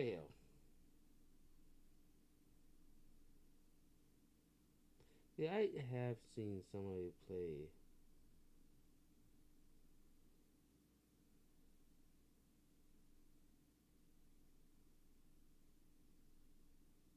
Yeah, I think there might be a way.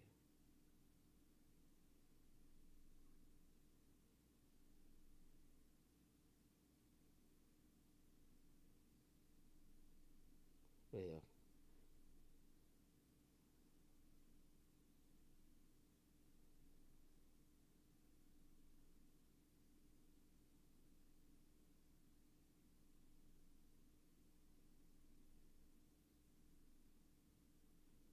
well,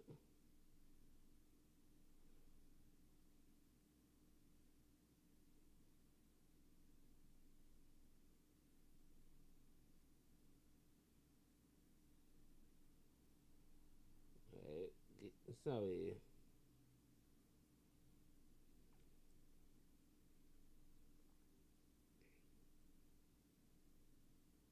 Well. Oh, okay. Let's say you can, so. Okay, maybe can't.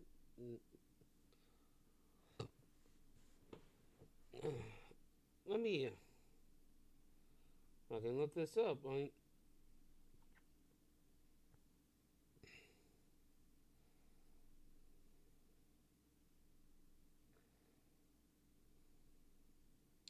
Nintendo Switch 2.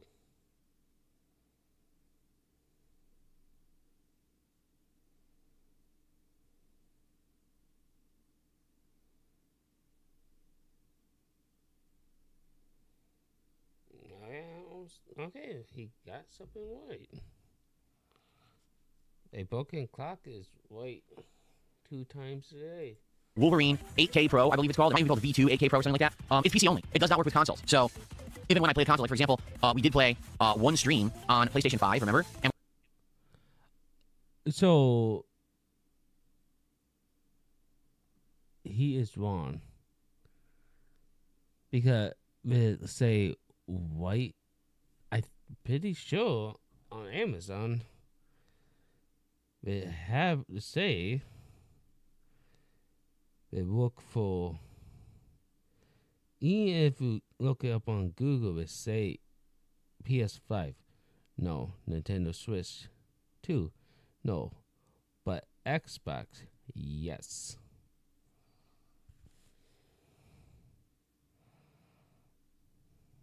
And this looks just like what he.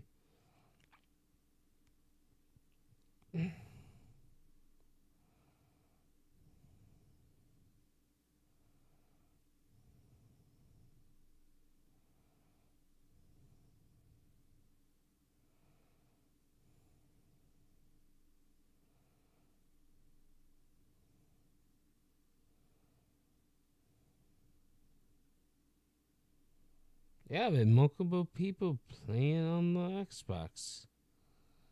So.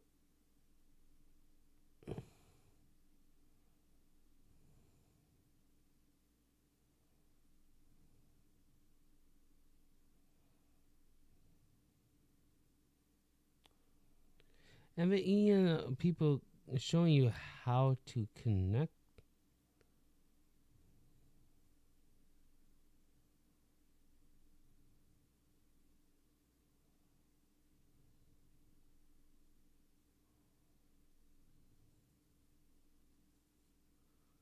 Oh, wow, a different one. Okay.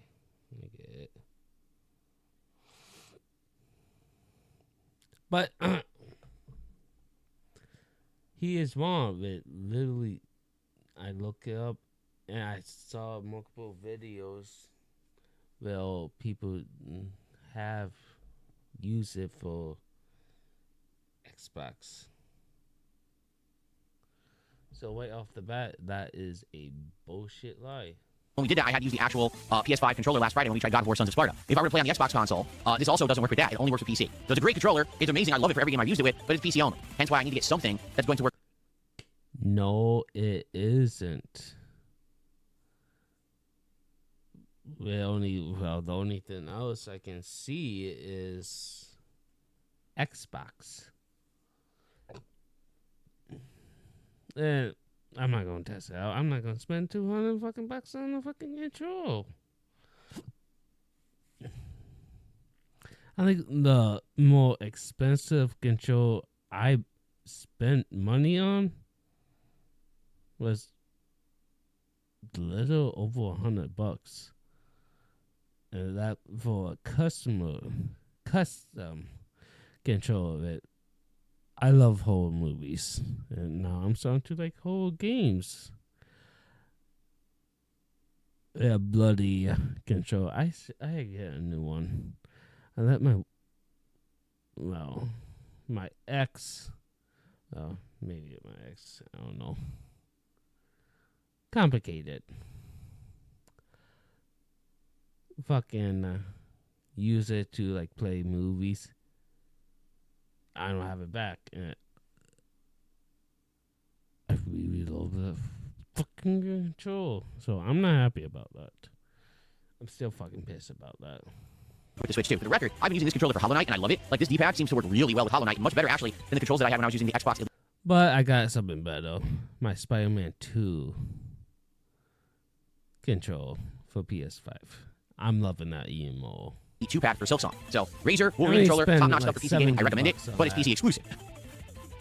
No, it isn't. So, we'll talk about all of that today. We'll hang out a bit. Today's gameplay lineup is pretty interesting if you're not aware.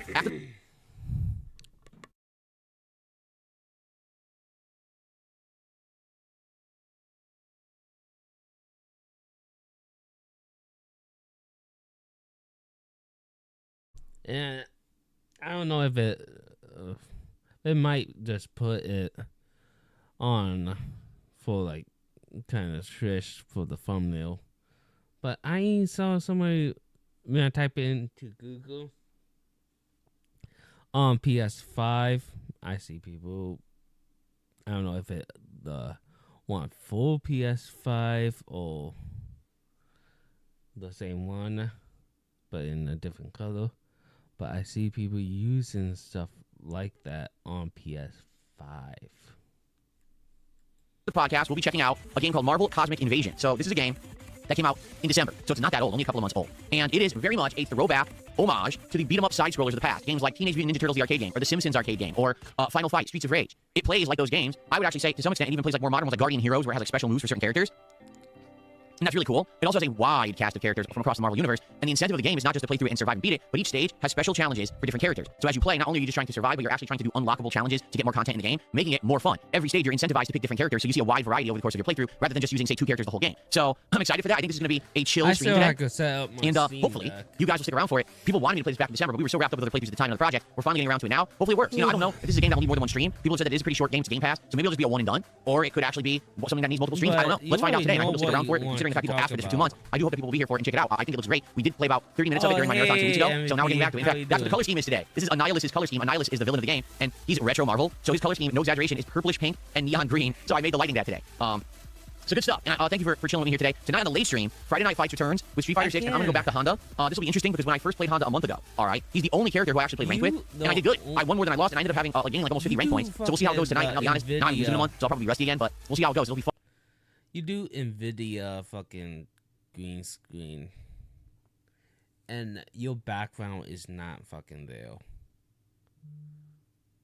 So why do you need all that fucking light? And you mostly, I mean, you only going to use it for like your podcast. No, but not even a fucking podcast. You just talking. A stream. A podcast will you record it ahead of time, or you do it when you stream it and make it into a podcast. but you like getting up and moving. So you call it a podcast, so I'm going to call it a podcast. But you don't need all that light. And you say you did it because of game. You gonna do a green screen, so you're gonna cut all that out. So you don't need that. I think when I get a better GPU or a GPU with more like 16 VRAM, probably a 5080, I'm gonna fucking do that. If I was gonna do what you do, have 2 PCs, I would have a fucking PC just for that. And I put something better. I was doing that fucking for Batman Arkham Origin before I realized we're gonna have an issue. I was gonna put that in the background. The Batcave when I play it.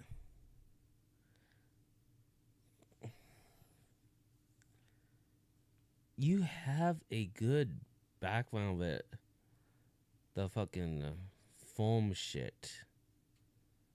Keep it like that. All the fucking RPGs fuck it up. I do like the fucking little toys in the background. But get rid of the light. That will fucking everything up. On Street Fighter 6 Rage, but hopefully some victories and getting some points tonight. We'll have to see. So, that's what's on the... Better if you make the black into like a question mark. That what I probably would like.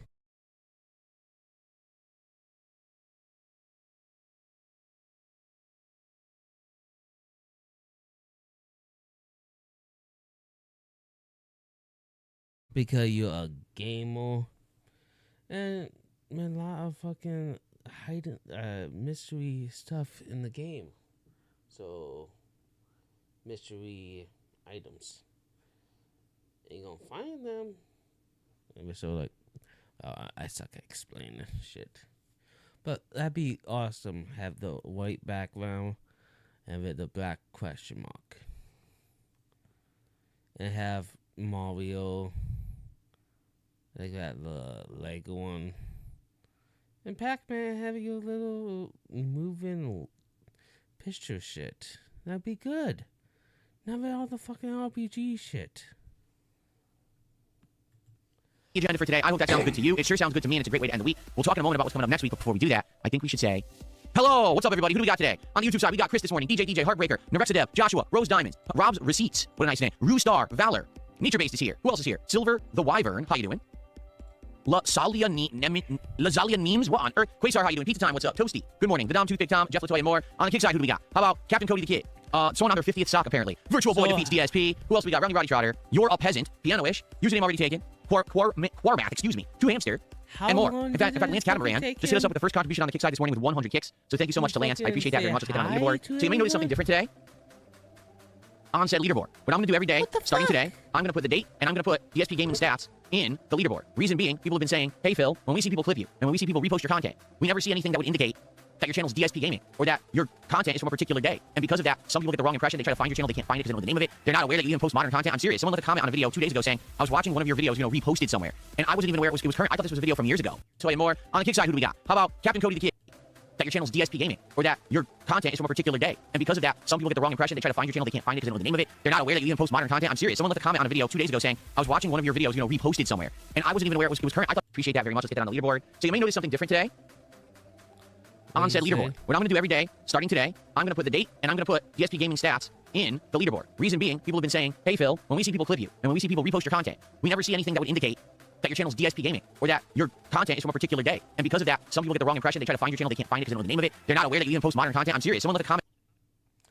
You literally say it in your fucking stream, and the clip will have it. That is one of the fucking dumbest shit I heard today. I mean, really. Oh, so I can't make people mods. That sucks. Not right now. That is really fun. But maybe on a video 2 days ago saying I was watching one of your videos, reposted somewhere, and I wasn't even aware it was current. I thought this was a video from years ago, so I didn't even know I could find your channel and watch your content daily. If it was something to let me know it was modern content, that would help. Okay, I'll put a date, right? So there you go. From now on, I'll have the date and DSP Gaming stats there on the leaderboard. It doesn't hurt the stream at all, doesn't hurt the content at all, but at least it gives some branding. Hopefully, it'll at least help a few people to identify the channel and find it in the future. Certainly, that would help, right? So there you go. Thank you to Lance for the first kicks of the day. I appreciate that. Fucking all right. My ass. So, Walkville. The first thing that I would like to say, all right, Virtual Void DSP says, can I give some subs to have you remove the date and branding? Sure, 100 subs right now, and I'll remove the date and branding from the leaderboard for today. There you go. Oh, perfect. That's a good arrangement. That is a good agreement. 100 subs. Let's go. That's what I'm talking about. All right. So, what I'd like to talk about first this morning, before we get to next week's schedule, I want to talk about last night's Deadlock stream, all right? Because last night I tried Deadlock, and I had high hopes for it, if you want to be really honest here. I really was hoping that Deadlock was going to work with the audience, because I'm looking for a new multiplayer game besides Street Fighter to play. I wanted to play Call of Duty Black Ops 7 with my new setup of equipment and monitor, and I played well in it, and no one cared. It seems like Call of Duty is just dead in the water this year, and we're just going to have to wait till the fall to really play Call of Duty again, because no one cares about this one. So, I was hoping that Deadlock would resonate. Deadlock, for those who don't know, all right, is the new game being developed by Valve. It is not currently available to buy or physically own or even play at length. It is a limited playtest, meaning if you get into it with an invite from someone who's in it, you can play it, but it's limited and not everyone has it, and it's kind of like a slow trickle effort to get it out there to get people to play it. Valve's been having this game in development for about a year and a half now. It came out around summer of 2024, and every month they just keep adding a few, like 2 characters to it, tweaking the gameplay and stuff like that. So what is Deadlock? It is a hybrid game, and what I mean by that, it is a MOBA, very much, where you have a hero that you control, who over the course of a game will kill minions, take over objectives on a map, and be able to purchase abilities that level them up. Also, you can buy special moves and level up the special moves during the course of a game via experience you earn by fighting and killing other enemies, okay? But it's also a hero shooter. It very much plays like Marvel Rivals or Overwatch. It is third person, but it controls kind of like that. So it's really a hybrid when it comes down to it. What I like about Deadlock is the world design. It's basically based on kind of like a dark gothic horror element. Think Darkstalkers, the fighting game franchise from Capcom back in the day, where you've got all these like classic Universal Hollywood movie monsters involved. You've got vampires, Frankenstein's monsters, robots and cyborgs, ghosts, werewolves. Yeah, I can keep going. It's that kind of a game, and each character plays really uniquely. Like no 2 characters feel alike. All right, that's a great thing because the cast right now is vast. I think I want to say like 30 to 40 characters already in the game. Like there's a ridiculous amount of characters in this game available to play. So when it launches, this thing's gonna be full-fledged, like crazy, developed for years before people can even buy the thing. Anyway, so the reason that I was excited for this game is because I got an invite to it weeks ago, and I finally got around to playing it during my gaming marathon that I did 2 weeks ago. Played it for like 40 minutes, and I played it, didn't know what the hell was going on, had no idea what I was doing, but there was a few things immediately that resonated. Number one, the world design and the graphics are outstanding. The game looks great, it runs great, it's like really nice visually, okay? The gameplay, quite honestly, it was easy to kind of drop in and play. Again, feeling like Marvel Rivals or Overwatch when it comes to the base controls. I really enjoyed that. And I had a great time just playing with it, even though I had no clue what I was doing because I didn't understand the MOBA aspect of it. MOBA, it insinuates that it kind of plays like Dota, meaning it's Warcraft 3 with a mod that makes it so that rather than having these characters... What? He talks so much.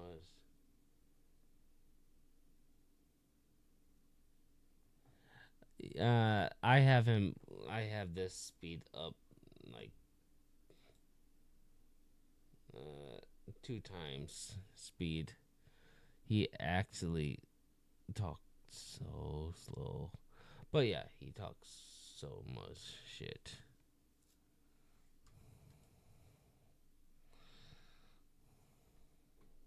Or just little guys you control. There's a hero, and that hero you level up through combat and doing things on the map, and you use that hero and minions to go kind of take over the rest of the map and win. And that is the core aspect of the gameplay of Deadlock, but it feels different because it's a third-person shooter game rather than a strategy game. Okay, so I played it last night, and here's what happened. First game, I was trying to mess around with certain characters. I couldn't really get the characters that I wanted every game, because sometimes when you join a match, other people have those characters. But I played with a few. I played with a, first of all, a guy that looked like Raiden from Mortal Kombat, but he actually was like a robot or ghost. I couldn't even tell. And he controlled lightning, and he had guns, and he was pretty cool. Then I used a character that was supposed to be like a vampire hunter / monster hunter, and he was decent. I liked him. Then I used a character that was supposed to be like a robot samurai, and I hated her. I thought that she was really hard to control. Then I used a guy that was kind of like Mr. Freeze from Batman, and I liked him, although I couldn't figure out why I wasn't dealing damage. And then the last match, I actually played with, I think it was 2 matches, I played with a necromancer woman who basically used the ability to siphon energy off of other people and resurrect zombies and stuff. So, played a wide variety of characters over the course of the stream. Every character played differently, seriously. Now, what ended up happening was, as I was playing, I couldn't figure out why on the second half of every match, I wasn't doing any damage to anyone anymore. I was like a body on the field, but I wasn't effective. So, the problem with Deadlock is a very similar problem to when I play Call of Duty, very similar to when I play Marvel Rivals, any game that's highly action-based. It's very hard for me to read the chat and interact with you guys when I'm playing it. Like, I'm trying to learn and understand it and figure out what's going on, and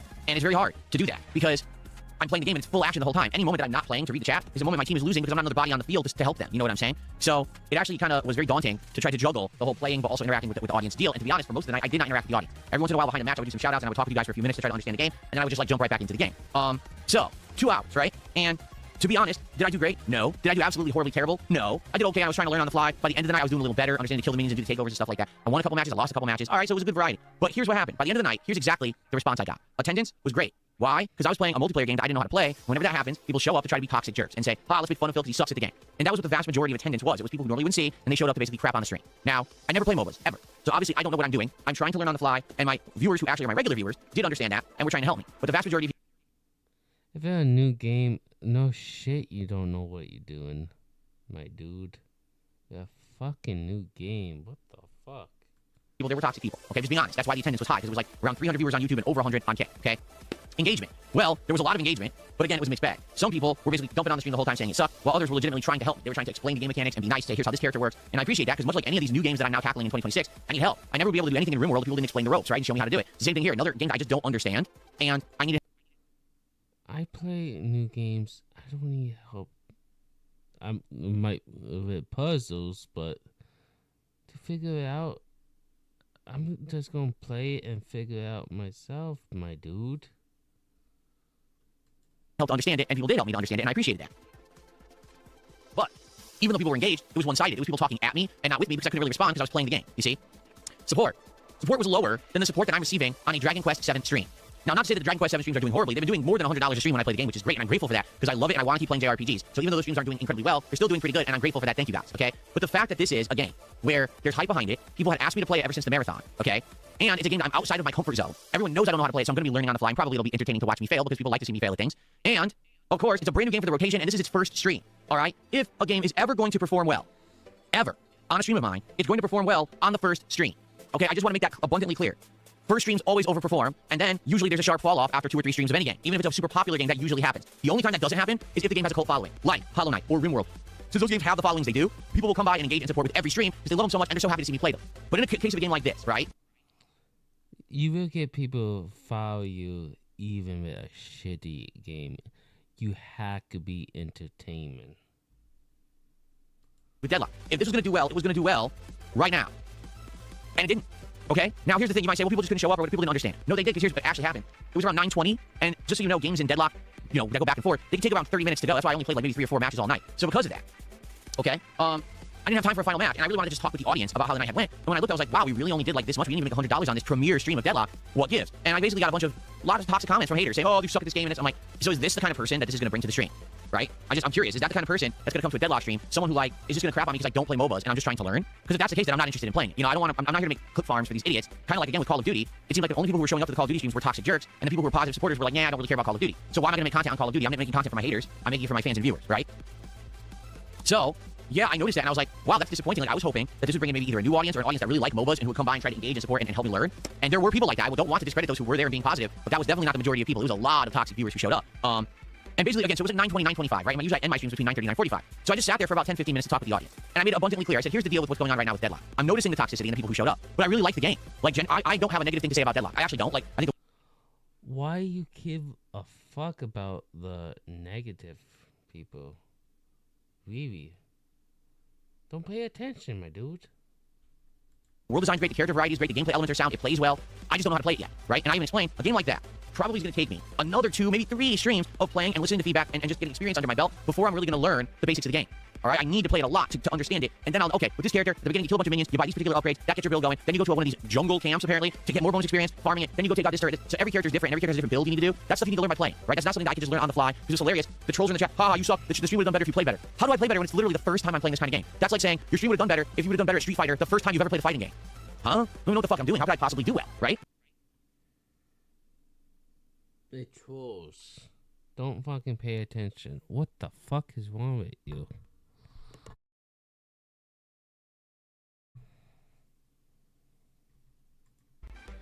Getting the gin. So, here's how I put it. To the audience, I said, listen, maybe some of you don't understand. It's this simple. I like the game. I want to keep playing this game. But there is no way I can play it again if people are just going to show up and be toxic, and people who are here and like it aren't going to support it. Right now, we're not even at $100 to support, which is way less than what I do for Dragon Quest. So, if you like this, support it. And I even said this as well. I said, if maybe some people who really liked it and wanted to see me play it just couldn't make it tonight, if they were to come by, say, tomorrow and support this game and be like, sorry I couldn't be there, but I do actually want you to keep playing it. I enjoyed it. Here's a contribution towards it. And if we see that there's enough people who are going to support this game over time, I'll play it again. Okay? As I said that to the audience, one person did a $2 super chat. And that was it. No one supported. And I'm like, so now I'm getting my feedback. That basically the people who wanted this game are people who just want to see me fail and laugh because I don't know how to play it. And really there isn't that much general interest from the positive audience, okay? At least that's the vibes I got on stream last night. Maybe I'm wrong, and I'd like to have that feedback if that's the case, but that's the vibe that I got from the people who were there during the actual stream. Okay? Game would be like, sorry I couldn't be there, but I do actually want you to keep playing it. I enjoyed it. Here's a contribution towards it. And if we see that there's enough people who are going to support this game over time, I'll play it again. Okay? So, as I said that to the audience, one person did a $2 super chat. And that was it. No one supported. And I'm like, so now I'm getting my feedback. That basically the people who wanted this game are people who just want to see me fail and laugh because I don't know how to play it. And really there isn't that much general interest from the positive audience. Okay? At least that's the vibes I got on stream last night. Maybe I'm wrong, and I'd like to have that feedback if that's the case, but that's the vibe that I got from the people who were there during the actual stream. Okay?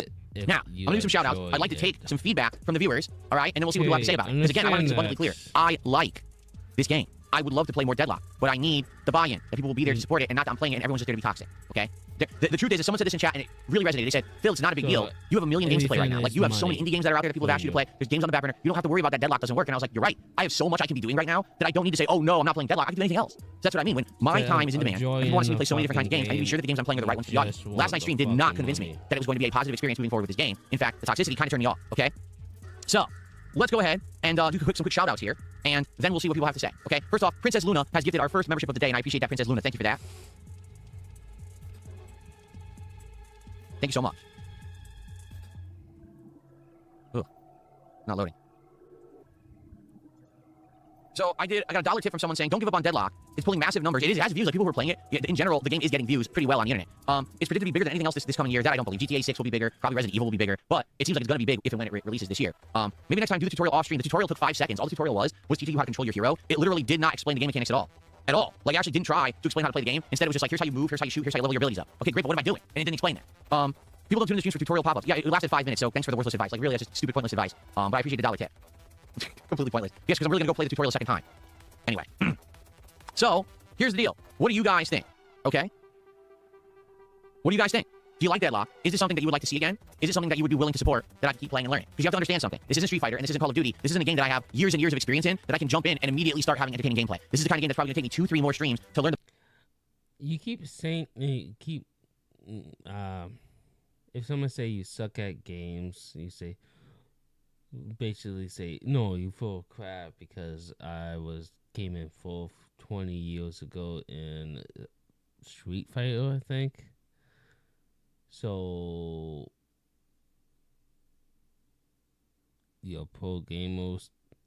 That mean you probably can jump in a game and be little decent, a brand ass new game. I'm not even a pro. I can jump in a brand ass new game and do little okay. And you supposed to be a fucking pro? You supposed to be fucking wiping the floor with what I can do. basics of even a MOBA and how to play it before I can fall into, hey, this is a character that I like and this is the kind of style of gameplay to do it. You understand? So we have to be on the same page. Not, oh, well, I'd like to see you play, but you better play better next time. How am I going to do that? I have to play it, you know? So let's see what people have to say. Okay.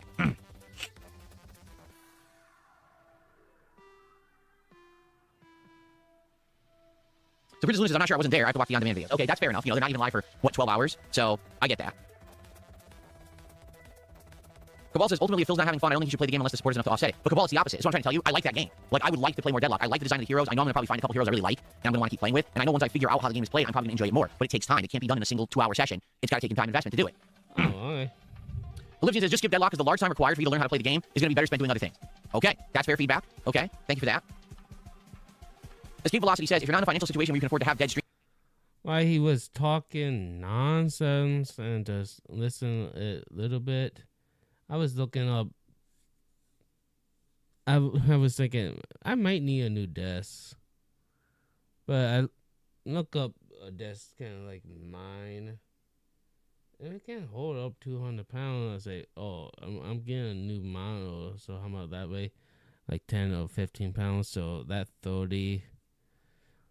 My PC probably 70 or 60 pounds, so 90. Oh, this should be fine. And it's fine, play what works. I appreciate that feedback. The situation is this. Normally, it wouldn't be a big deal, but I'm already playing Dragon Quest. Like, I'm already saying, I'm going to take the sacrifice with Dragon Quest. I know with Dragon Quest, we're not going to have great streams of huge amounts of support. We're going to have some streams that are good, some streams that are bad, and it's going to go good. Dude, stop talking about, oh, we're going to have some good stream, good. Play games you like. Do what you like to do. I like playing games.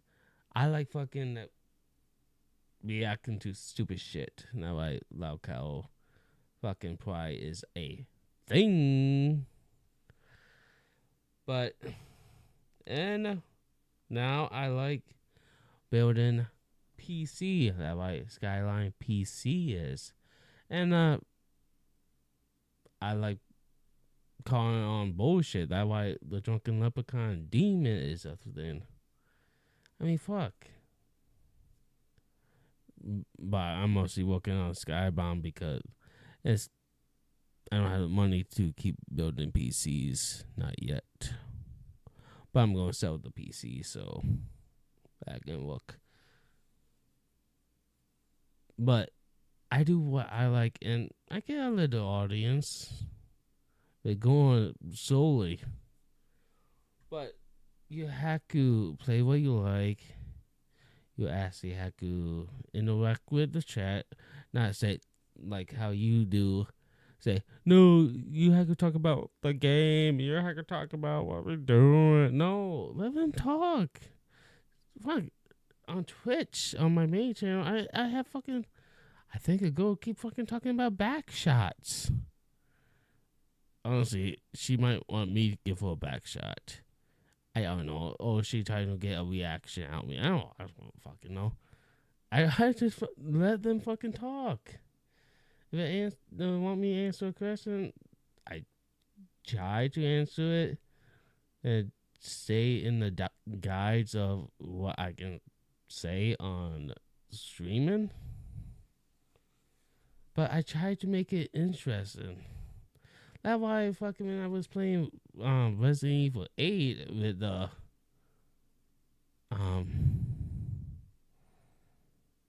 the big giant chick, I was making a lot of sexual joke. Then I said, oh, wait a second, she probably can't even feel me because that pussy is so fucking big. I make fucking jokes. Playing games I find interesting. That's why I don't play Street Fighter, because I suck at fighting games like that, and I don't find that shit interesting. But I might just to make fun of you. I find that interesting.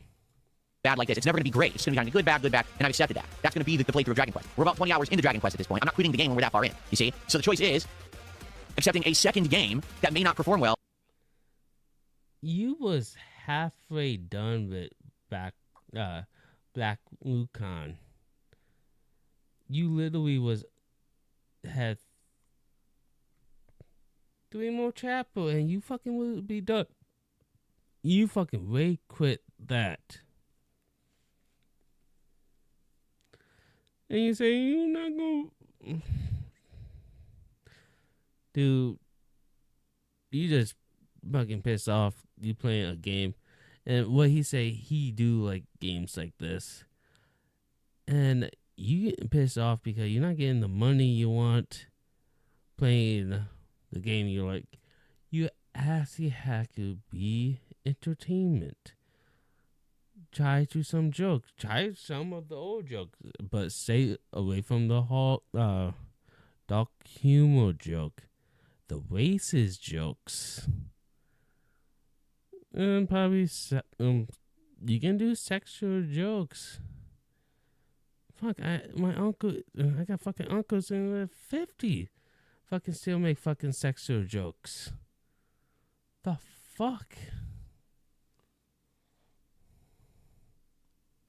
I'm my fucking men in the 80s still fucking make sexual jokes.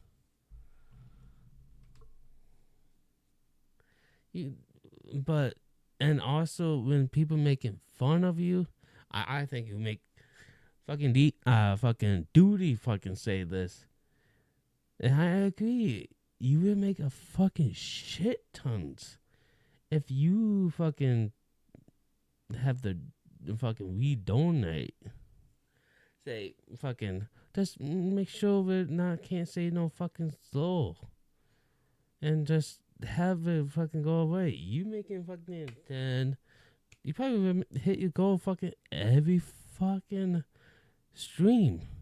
You probably double that. You probably would do that. Well,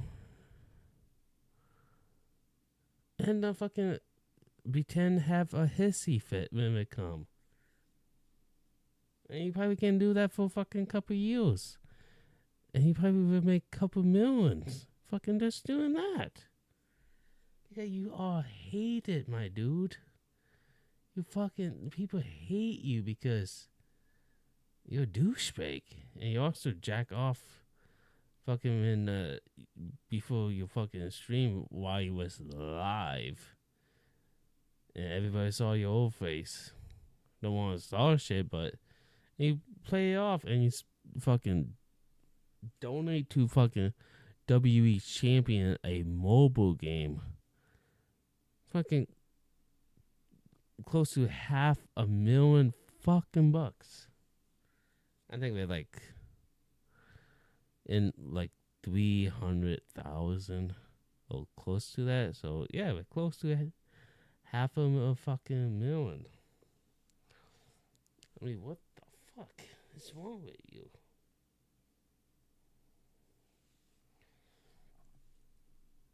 If you just Vivi, if you just let fucking we to fucking donate on, you will make fucking shit tons.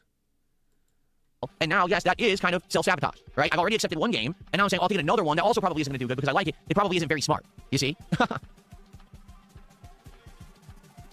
I appreciate that feedback. Legged Rock, thank you so much for becoming a member. He already say he is an alcoholic, but how much you would bet that little bottle is fucking the alcohol he like? He already drunk fucking talk to Ween on the phone. I mean, well, Ween call him, but he's still fucking drunk. Call. I know I have done that. But when you know the fucking person is streaming, that is, well, I also did that too. But I really don't give a fuck. But I'm not drinking every fucking day. This weekend, I'm not drinking. I don't have fucking money to fucking drink. And also, I don't want to. I save that when I get paid. And that is every other week. So, drink maybe 4 days. A little bit Wednesday, a little bit Thursday, and fucking Friday and Saturday. And little is like maybe one drink or 1.5. Then on the weekend, probably had 3.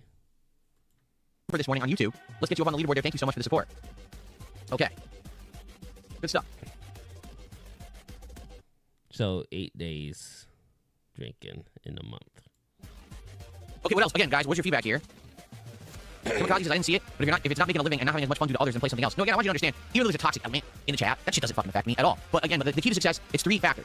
Attendance, engagement, support. Attendance was sky high, but it was a lot of trolls. Engagement was sky high, but it was a lot of trolls. Support was not good. So it's kind of like negative, negative, negative. You see? Even though 2 factors... If it don't bug you, then why the fuck you keep talking about it?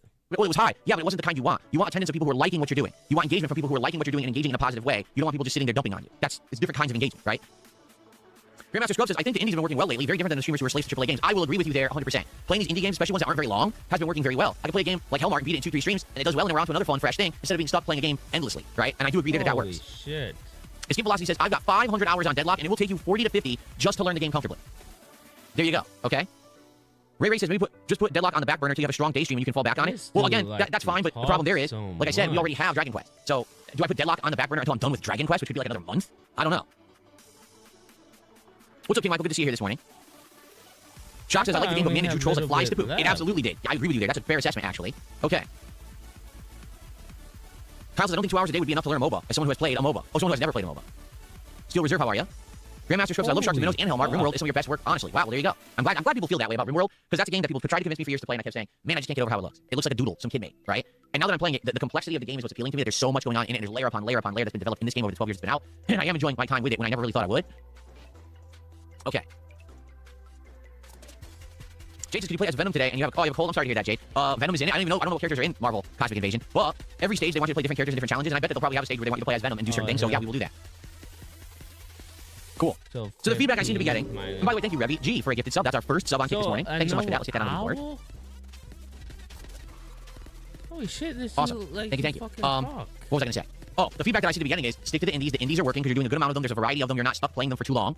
And you're onto something fresh. People like the idea of something fresh. Like, for example, we're now going to talk about the coming week, and we're going to do another indies night. On Monday night, we're going to explore. And likely there's going to be 2 indies nights this week. We're going to explore new games and or play certain ones and see if they're any good. To find some new indies for the rotation, because we finished all the ones that we were playing. We need some new ones. Yeah.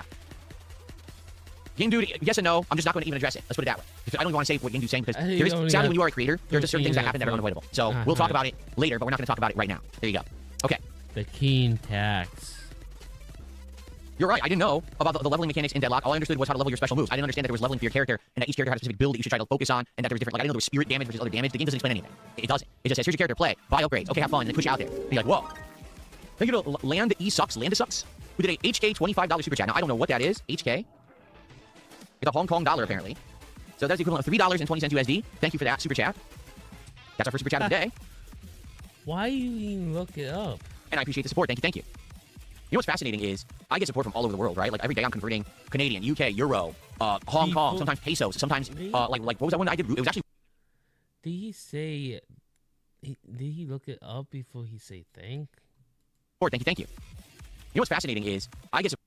So that's the equivalent of $3.20 USD. Thank you. The game doesn't explain anything. It doesn't. It just says here's your character, play, buy upgrades, okay, have fun, and then push you out there. And you're like, whoa. Thank you to Land E Sucks, who did a HK $25 super chat. Now I don't. I would give him the benefit of the doubt. He did say it before he looked it up. I don't know what that is. HK. It's a Hong Kong dollar, apparently. So that's the equivalent of $3.20 USD. Thank you for that super chat. That's our first super chat of the day. But he should say thank you, what he did, and fucking say it. I can't talk. Just say his name, fucking show him some love before look it up. Then look it up and say, okay, this what is it. So we gonna put it on the Kane Tax. And I appreciate the support. Thank you. You know what's fascinating is I get support from all over the world, right? Like every day I'm converting Canadian, UK, Euro, Hong Kong, sometimes pesos, sometimes like what was that one that I did? It was actually rupees one day. Like all these different currencies. You know, thank you guys from all over the world who support me. You guys are awesome. Escape Velocity says Deadlock will require 100% focus. I don't think it really works for an interactive streamer. You're right. Like here's what I'm getting. Since I played Deadlock, here's what I'm starting to understand. Deadlock is for the competitive gamer, meaning people who stream and they always focus on the game solely. You know, yes, they talk with their audience outside of the game. Maybe they'll sit there and play a game while streaming, then they'll have an hour decompression where they talk about what happened in the game today, and then people talk with them. But as for the stream itself being interactive, for the most part, it's not. And some people can do fucking what do we call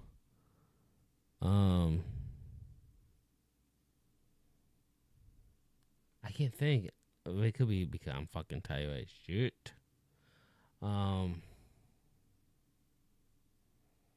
Doing multiple shit at the same time.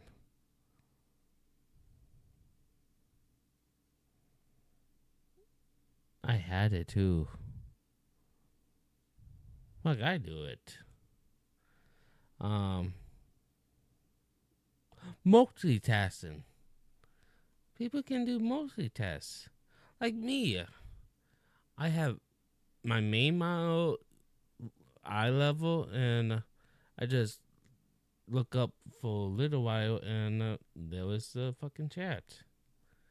I don't have to move my head. I just have to move my eyeballs. I could move my eyeball for a second, and I can see something. And also, fucking, I don't have it on this fucking channel, but I have it on my main channel. Beep. Beep. Beep. Beep. Tell me, oh, somebody's chatting. Sadly, that's just not what works for me today, right? Like for me, the best streams are the streams where I sit here and I talk with you guys and we hang out and we have a good time, we have a conversation. There's a social aspect to it. That's what works.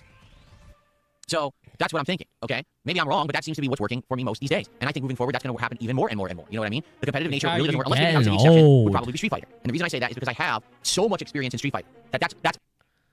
And I find it funny. My uncle is close to his 60s now. So probably close to 20 years older than him. If he wants to stream, he can fucking easily do it and play fucking Call of Duty. I think he like Battlefield. And fucking still fucking wipe the floor with people and still have a conversation with his chat. My competitive game, right? Like, people want to see me play Street Fighter because they want to see how I fare both in the modern ones and the old ones. They like the competitive nature. They like when I can win a lot, but even when I lose, it's entertaining. I get that. So not every game is going to be my competitive thing. Another game, I'll be honest, that I like to play is Call of Duty, even though this year it sucked. Like, I do enjoy playing Call of Duty, and I hope that they start making good ones again because I would like to actually play Call of Duty at a fun level. I have all the equipment to do it well. They just need to make games people want to see him play. And it sucks that this year was just such a dud, right?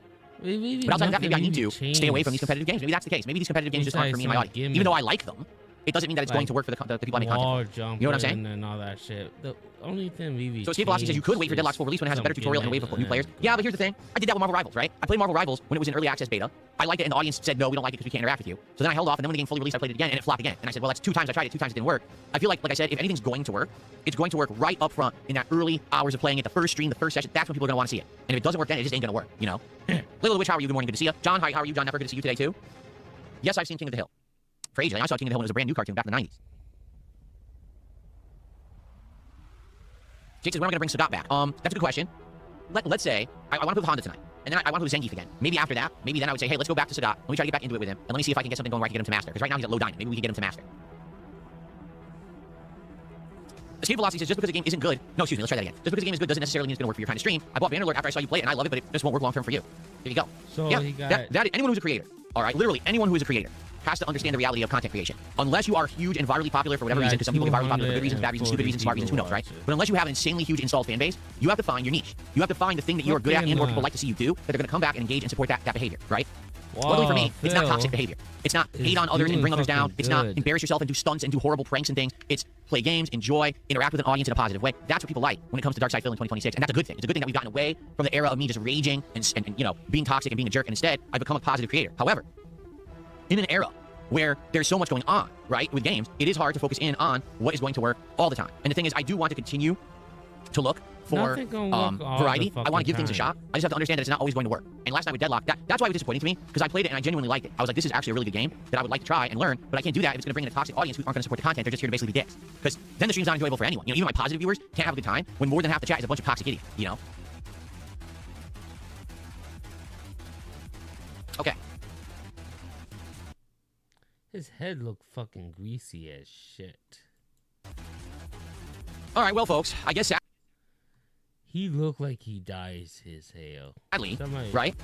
That's our determination, is that moving forward, it does not look like that we're going to have success with a game such as Deadlock. And that sucks. You know, it does. Like, actually, that's not really the answer I was looking for. I was hoping that maybe it was a one-off, you know, bad luck stream, and maybe there were people who were willing to support a game like that and just weren't there, whatever. But that's not the vibe I'm getting. You know what I'm saying?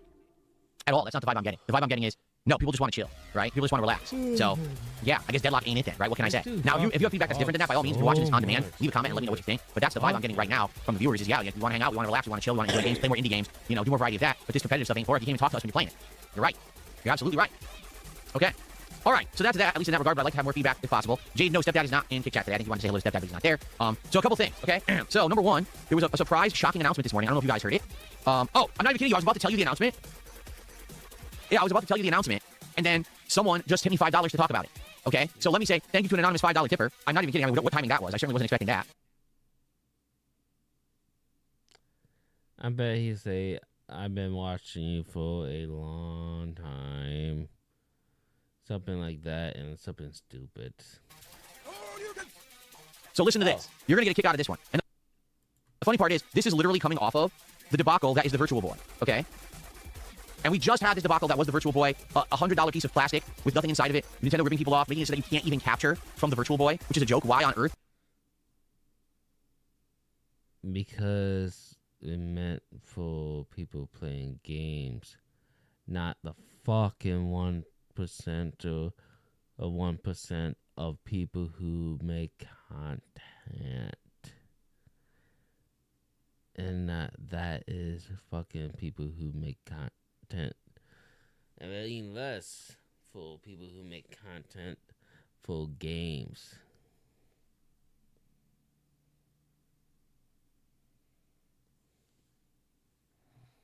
I mean, what the fuck? They're not a scam.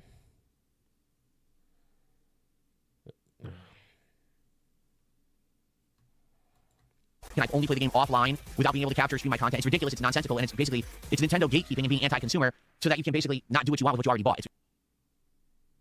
You can. And if you want to fucking stream it, it's gonna be a little more pain in the ass, but you got a fucking camera. And you got two fucking monitor.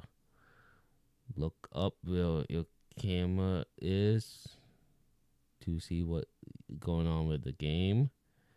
And fucking just make sure the camera look right into it. It's just ludicrous, okay? So listen to what Nintendo did this morning. Are you ready for this one?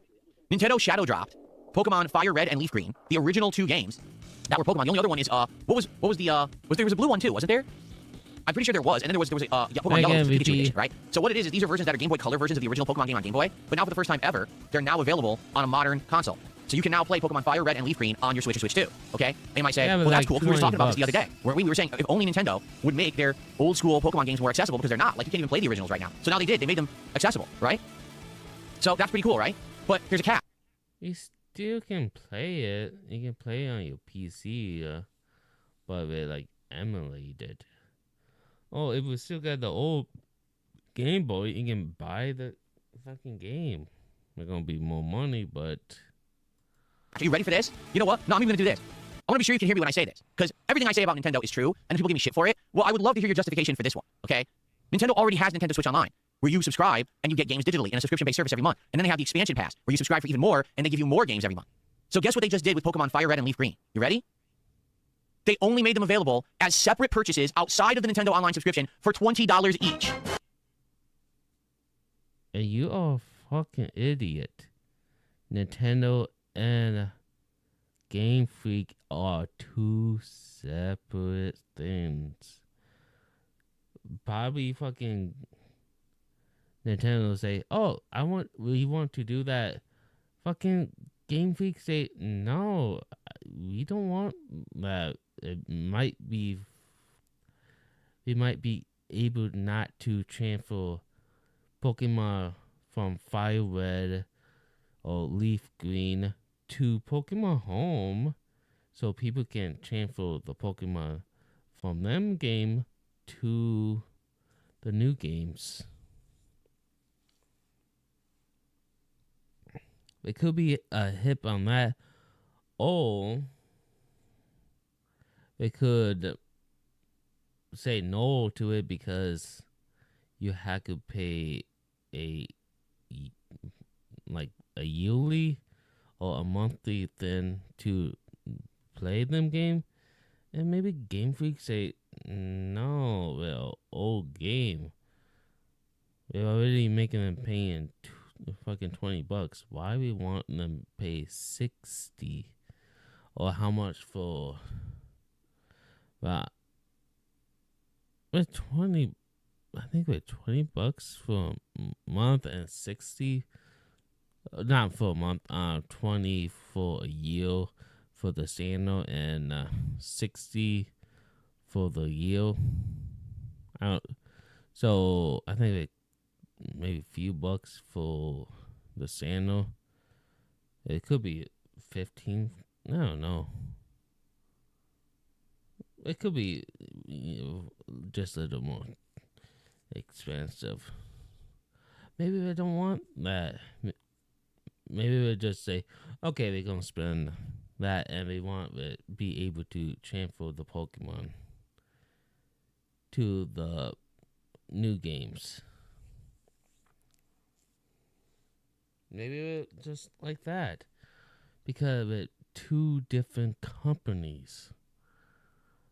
I don't think Nintendo own fucking Game Freak. Give me a.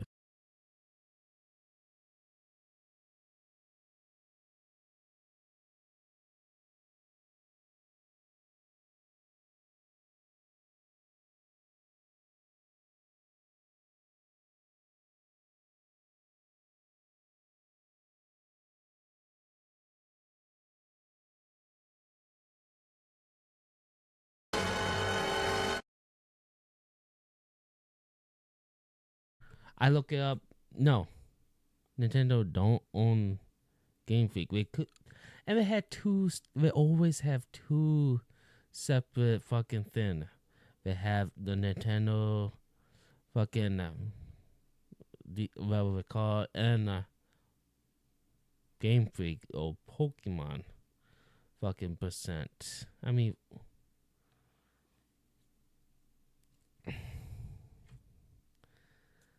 It might have something where Game Freak say, no, we don't want that.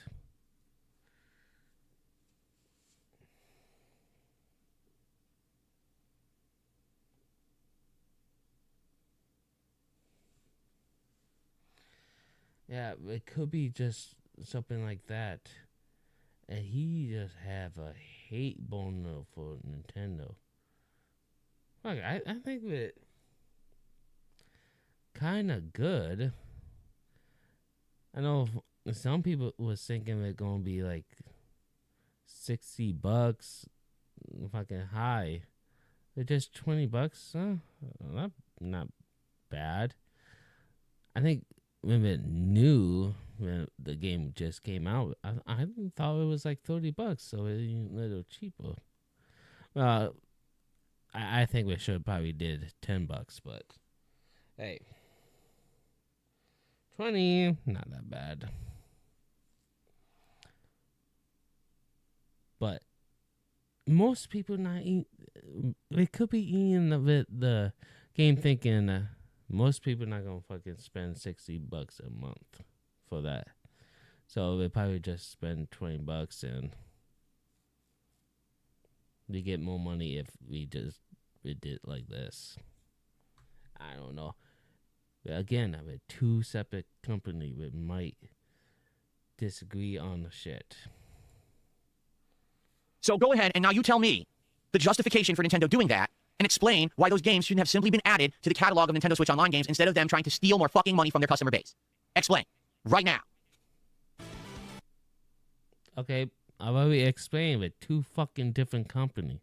Maybe you white, maybe you want to steal more money from the customer.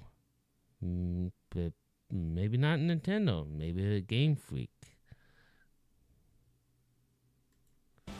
I mean, look, I fucking start.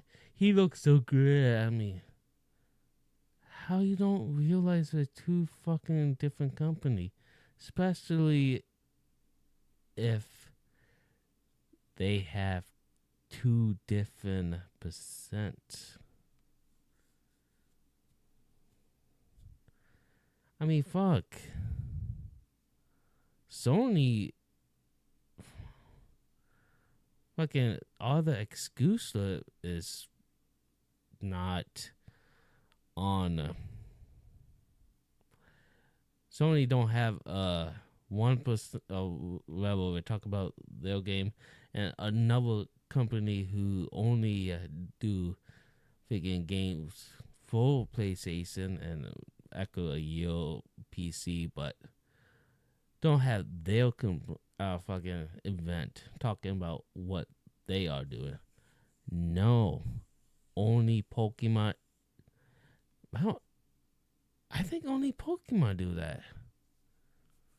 I can't think of any other fucking games who only do fucking for one console and won't have a separate percent for that.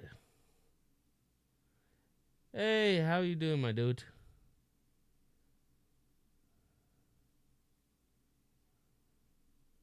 But that's the only Game Freak is the only one I can think of it. I can't believe he don't understand that. So it's absolutely, positively, 100% fucking greed is what it is. It is greed. They want more money for literally nothing. They did zero effort, zero work, and now they are releasing these games for profits. They already have a subscription service where they were telling you, we're going to give you all these retro games, subscribe. So you do, and then they release retro games outside of the service and charge you top dollar for them like they're new games. That's fucking insane. No one can justify.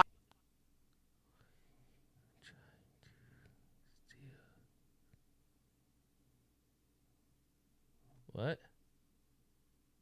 And this trash. Why you try to steal? What?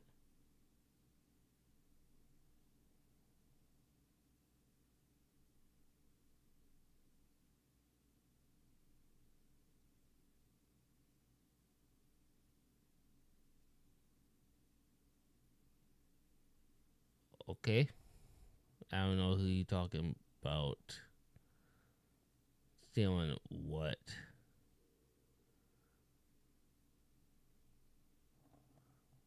Alright, well. This action. There is not a human on earth that will convince me that this is a somehow consumer-friendly choice and they make sense that they should do it this way and this is justified, because it's not. It's pure, unadulterated greed trying to rip off their customers who already are paid subscribers of the service. Seriously. So, am I going to spend $20 right now to play Pokemon Fire Red and Leaf Green? I bet no. No. I am not. Absolutely not, okay? Now, long term, perhaps if there's enough desire for it, but number one, we just finished a Pokemon playthrough, all right? That was insanely lengthy. We just wrapped it up, okay? So that 100% is one of the reasons why. That's number one. Number two, we've got another Pokemon game coming out next month that's new. It's Pokopia, which is the hybrid of Pokemon and Animal Crossing. And I actually do want to give that one a shot.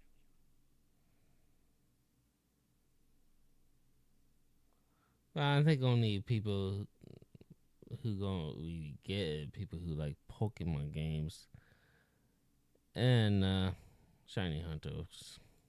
I feel like that's at least good for a stream or two. Even if we end up getting bored with it, at least probably for a stream or two we can have some fun, okay? And I definitely don't think it makes sense to be playing Dragon Quest VII and a Pokemon game at the same time while there's a Pokemon game looming on the horizon about to release. So here's the thing. Could I play Pokemon Fire Red or Leaf Green in the future? Absolutely. When the time is right. Now is not the right time. Despite the fact it's hilarious because... Wait, what? Is this for fucking real? No way. We have breaking news, ladies and gentlemen. Phil Spencer apparently just resigned. No way. That just happened live? Yes. Phil Spencer has decided to retire. Sarah Bond is out. Matt Booty has been promoted as the Microsoft AI exec. What the fuck? And Asha Sharma is the new Xbox boss. Holy breaking fucking news. Whoa. Okay, we have something much more interesting to talk about right now. Holy shit. Let's go. Holy shit. Wow, are you ready? This is wild. This I did not expect, but it's about goddamn fucking time. Okay, here we go. Phil Spencer retiring. Sarah Bond out. Matt Booty promoted as Microsoft AI exec. Asha Sharma named new Xbox. Oh, he have a hate boner for again Nintendo and Xbox. Boss. Here we go, let's read it. Microsoft Gaming CEO Phil Spencer has been at Microsoft since he joined as an intern in 1988, and with Xbox since the software giant launched his first console in 2001 is retiring. What's hilarious is that he's retiring, which means he's filthy rich for basically tanking the company, right? Spencer's retirement is effective on Monday, February 23rd. What an abrupt retirement, right? Not even like a slow retirement, he's just out of nowhere. Meanwhile, Xbox President Sarah Bond, long thought by many both inside and outside of Microsoft to be Spencer's heir apparent, has also resigned. Holy shit. The new CEO of Microsoft Gaming will be Asha Sharma, currently the president of Microsoft's core AI product. Finally, Xbox Game Studios said Matt Booty is being promoted to chief content officer and will work closely with Sharma. Wow. Spencer in his email to Microsoft staff says in part, last fall I shared with Saya I was thinking about stepping back and starting the next chapter of my life. From that moment we aligned on approaching this transition with intention, ensuring stability and strengthening the foundation we built. Xbox has always been more than a business, it's a vibrant community. Oh, shut up. Today marks an exciting new chapter for Microsoft Gaming. Yeah, you're out. It is exciting. No, really, that's actually really exciting that you're gone because you don't know what the fuck you were doing and you were tanking your company. So it's actually, this is great news, quite frankly. Like anyone but Phil Spencer at this point. So we'll have to see. This Asha Sharma, no idea who the hell that was. Okay. We know this is an important moment for our fans, partners, and team. Yeah, we're excited that you're out. Seriously. Okay.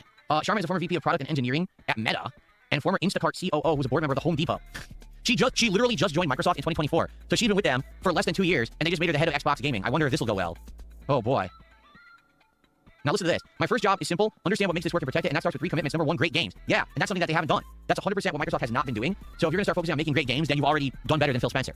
We must have great games beloved by players before we do anything. Correct. Unforgettable characters, stories that make us feel, innovative gameplay, and creative excellence. Correct. We will empower our studios, invest in iconic franchises, and back bold new ideas. We will take risks. We will enter new categories and markets where we can add real value, grounded in what players care about most. I promoted Matt Booty in honor of this commitment. He understands the craft and challenges of building great games, has led teams that deliver award-winning work, and has earned the trust of game developers across the industry. Second, the return of Xbox. Are you kidding me? She's saying everything that I've been saying. Like, this is literally what I've been saying. We will recommit to our core Xbox fans and players, those who have invested with us for the past 25 years, and to the developers who built the expansive universes and experiences that are embraced by players around the world. We will celebrate our roots with a renewed commitment to Xbox, starting with console, which has shaped who we are. It connects us to the players and fans who invest in Xbox and to developers who built ambitious experience for it. Yeah, as in, no, your phone is not a fucking Xbox, okay? This is not an Xbox. Your PC is not an Xbox. The Xbox is a console that's meant to compete with other consoles. That's supposed to have games on it that are good, and people need a reason to own the Xbox. You need to get that back.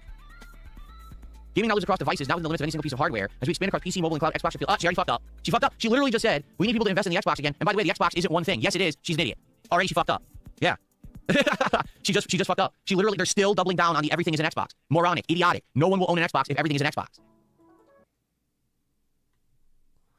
Well, sell more fucking copies, so more making Game Pass, so... What a complete idiot. Third, future of play. We are witnessing the reinvention of... And most, console, it don't make with money on freaking,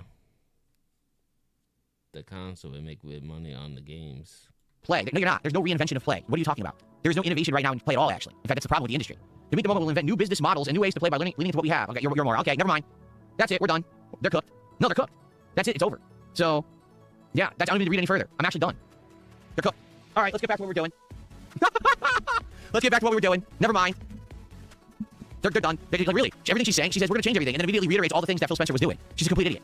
So fuck it. But I mean, it's interesting that Phil Spencer's out and Sarah Bond is out. Because if it was Phil Spencer out and Sarah Bond up, I'd be like, oh. But what that tells me is the reason Phil Spencer's really retiring is because everyone told him to get the fuck out because he doesn't know what he's doing. Because if that were the case and he was just legit retiring, then it would have been Sarah Bond next. But Sarah Bond is basically Phil Spencer 2.0. She just does everything that he does, you know, she goes along with it. So what that tells me is there was no confidence in that, and they wanted him and people around him out, and that's why Sarah Bond just resigned too. Which quite frankly is a good thing for the company. But this woman sounds exactly the same. Yeah.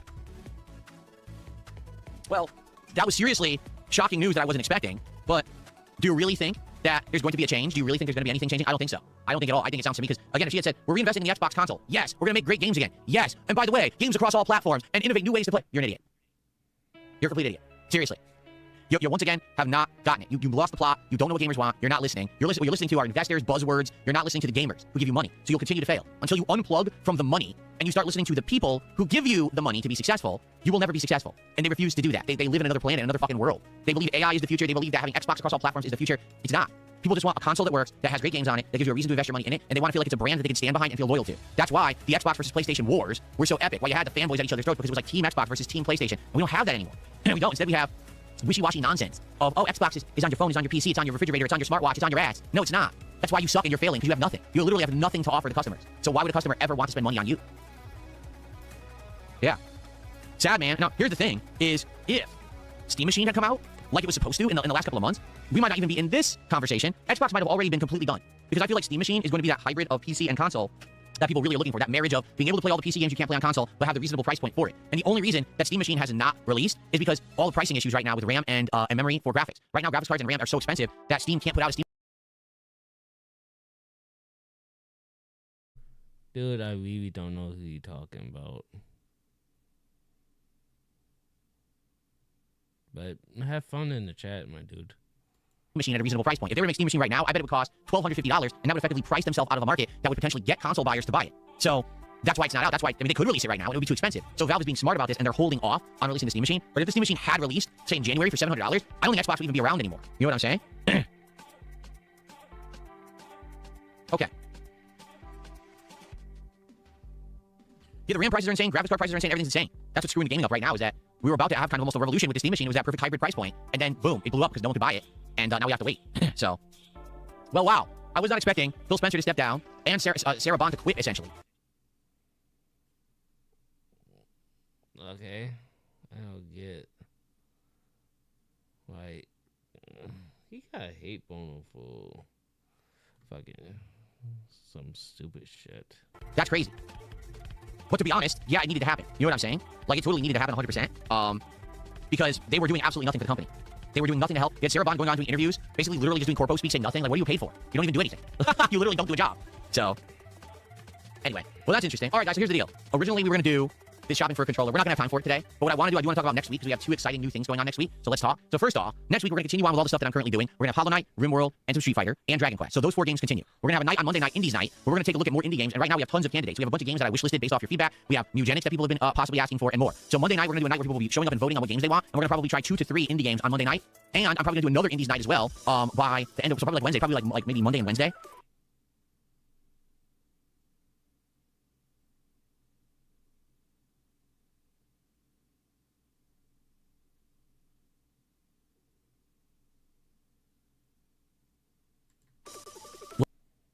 I still have no idea what you're talking about, dude. End up being Indies nights, okay? Because next week is a weird week. Here's why. There's 2 new things going on next week. Number 1, there is the Marathon Beta, or Early Playtest, whatever they're calling it, and that's coming out on Thursday, and I want to do that as Thursday's daytime stream. So Thursday's day stream will be Marathon, and then Thursday night we're probably going to do Street Fighter, because of course Friday of next week, that's 1 week from today, is the launch and premiere of Resident Evil Requiem. And I'm going to play Resident Evil Requiem all day on release day. First and second stream.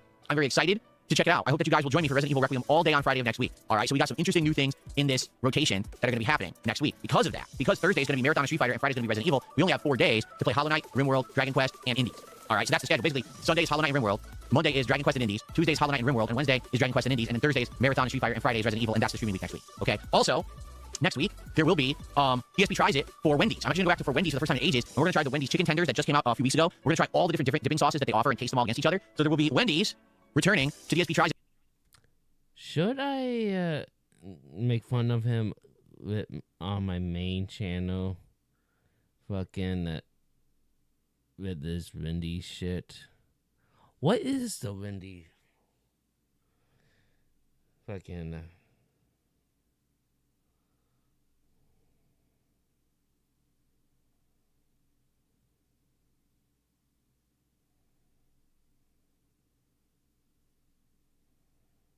Next week.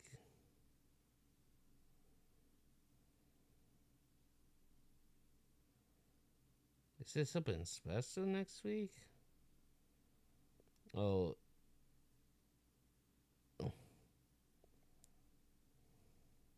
Right here. I hit. Special. If there's something stupid, I could fucking make a little skit of it.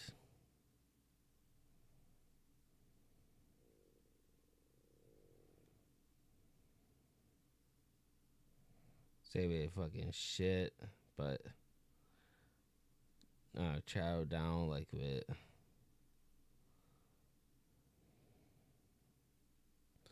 never had food before.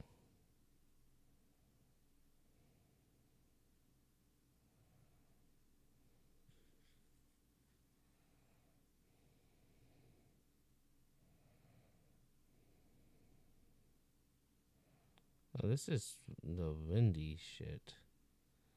That is old.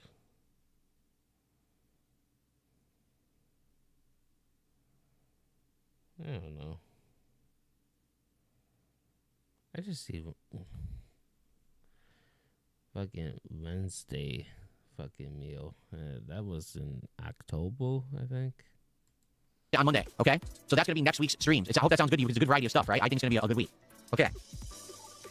Someone took the buck and says, given that we have all these RAM and SSD shortages and everything, are you happy you got your PCs when you did? Are you kidding me? Of course. I mean, if I didn't get my gaming PC in the summer of 2024, someone gifted it to me, which was amazing that someone did that because that's like a $3,000 PC. And then I bought my capture streaming PC in December of 2024, right? So if I hadn't done that, I thought you said you bought everything in your studio yourself. basically I would be stuck in the dark ages. Right now, that PC, if I were to buy it, would probably cost $5,000. Seriously, with the cost of RAM and the graphics card that's in it and everything, I bet that would cost me like $5K. It's insane how much prices have increased out of nowhere. I mean, you got to think that that's going to break. That bubble will burst.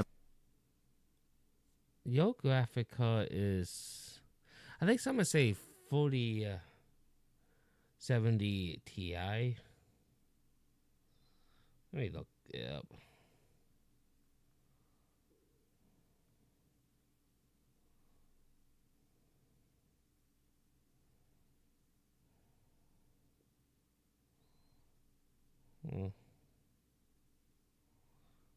$700. They say he got the super one.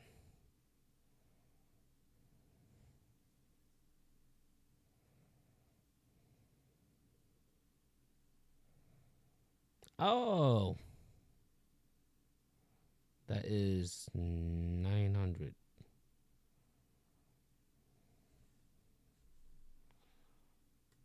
Prices are going to go back down, but that's just insane that it's that much more expensive, right? I'm so happy that I got it when I did. I think Okay, give it so the next week I am very 40, excited 70. for the games next week because not only we're going to have ongoing playthroughs that are already doing well, we're going to have new indies we're going to test and get into rotation, and then we're going to have to be playtesting Marathon, and then we're going to have Resident Evil. So next week should be a really, really great week, okay? By the way, Stuart, I apologize. Stuart hit me with the breaking news that Phil Spencer was resigning with a £2 super chat, and I forgot to add the £2 to the leaderboard. Sorry about that, Stuart. Let's do that right now. The news blew my mind. Let's get it in there right now. There we go. Okay, so now, like I said, sadly we just don't have time to look for a controller right now. There's not enough time. Let's do that on Sunday. On Sunday morning, let's take a look at retro controllers for the Switch 2 and pick one, okay? But for the meantime, for the end of today's podcast, let's open it up to Q&A. Let's see what you guys want to talk about, okay? Let's go. So tag me in either chat and let me know what you guys want to chat about this morning. Let's do some Q&A.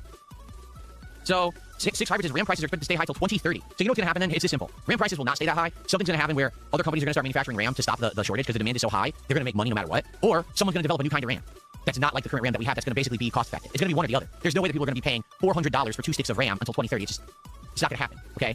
RAM is so essential for so many devices. There's no way that we can just have a bottleneck now where everyone has to spend 10 times the cost of what it should cost. It's ridiculous. We're going to have workarounds for it eventually. It's going to take a little bit, but I guarantee you within the next 1 to 2 years, what's going to happen is you're going to have new companies that are going to start mass producing RAM so that they can jump in on the demand and make tons of money on it. And then someone might actually innovate and make a new kind of RAM that's going to basically change it and it's going to be cheaper anyway. A 5090 is currently $3,500. Yeah, I saw. I'm not even kidding. It was just randomly on like on a listing. It was like ad. It was like a graphics card was $4,150, and I was like, I think I'll wait. I don't think if I was looking to buy a graphics card right now and it was, I don't think I would spend that much. I'm just saying. I don't believe that one component of the PC should actually be more expensive than all of the other components of the PC combined. Right? I don't think I'll do that. Well, the graphic card is the more expensive than any PC. It always will be. But you probably will buy a more powerful one, and your power source won't be fucking even good enough.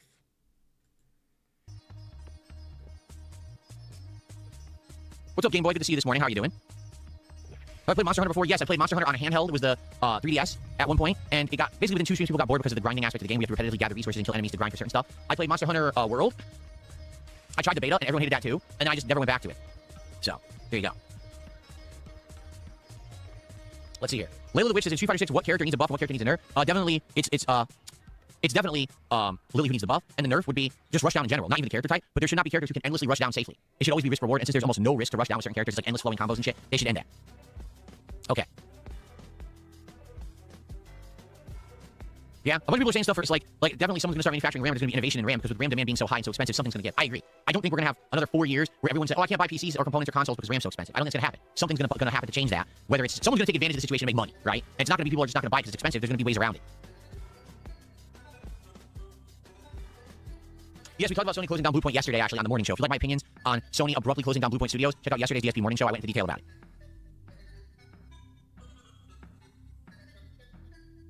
Explain what I mean by someone will invent a new kind of RAM. Well, Chandler, the RAM that I had in the 1990s that I put inside the PCs that I built is literally nothing whatsoever like the modern RAM used today. Yeah, it probably was DDR3 or DDR. I think this would be the first RAM. It might. I know DDR3. I got DDR5. I bought it before I bought it begin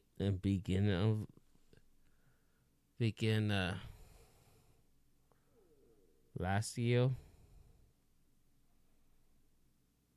Look like the dude Pikachu shit. Look like he having fun in the chat. But I bought it. I got 64. I bought it beginning of I think last year. It was like $400 for full. So 200, I think. But I bought it before, and now, that is like $800. Yikes. It has been innovated upon, improved upon, and changed. The technology is different. That's what I mean. If the RAM today that we're using is so expensive to manufacture and is basically in a situation where everyone needs it and no one can get it because it's too pricey, someone's going to find a workaround. Someone's going to figure something else out.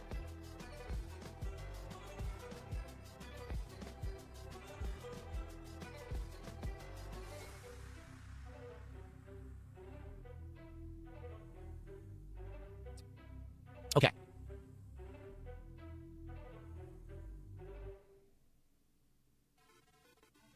Oh, I do know that too, Game Boy. People are going to go with what's more profitable. But there's, again, I have a hard time believing that now we're going to abandon a market. We're going to say, well, there's a massive demand in the consumer market for RAM. Let's abandon that. I don't think that's going to happen. Even though the main manufacturers right now may be saying, well, we're going to make RAM for AI because that's profitable. So there's still profit to be made in the consumer realm. And there's going to be solution. I have a hard time believing that now we're just going to have a tech bottleneck and no one will have any technology for 5 years. No, I don't believe that. People gonna buy it on DDR5. I think DDR4 is like still high for it, but not too high.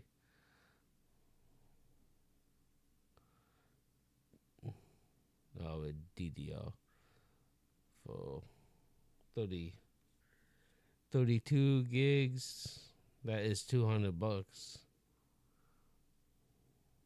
So about the same price I bought mine for, or at least a kit.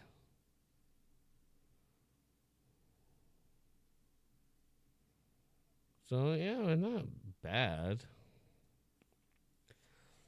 And they to play games, you might want 30. So buy one kit, you'd be good. Or buy 2 kits of the 8 gigs. So equal 16. So 16 gigs. And that'd be just a little more expensive than the 216 one. So that's still be good.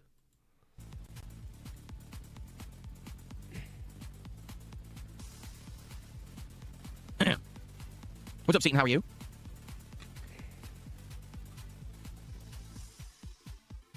Yes, we've already talked about cloud computing and how horrible it is, and that's what they're trying to force you to do. Take a look at what we just did when we tried to play DayZ over the cloud computing during the marathon. It worked, but it was pixelated as shit. It wasn't smooth. It wasn't good. And certainly you weren't owning what you were doing. You were on someone else's server doing it, right? The tech is just not there yet. Even with modern internet improving, the tech for everything being in the cloud is just not there yet. But they're trying to push it early. Is what they're trying to do. That's exactly what Phil Spencer was saying, is that he wanted to make everything an Xbox because everything's in the cloud.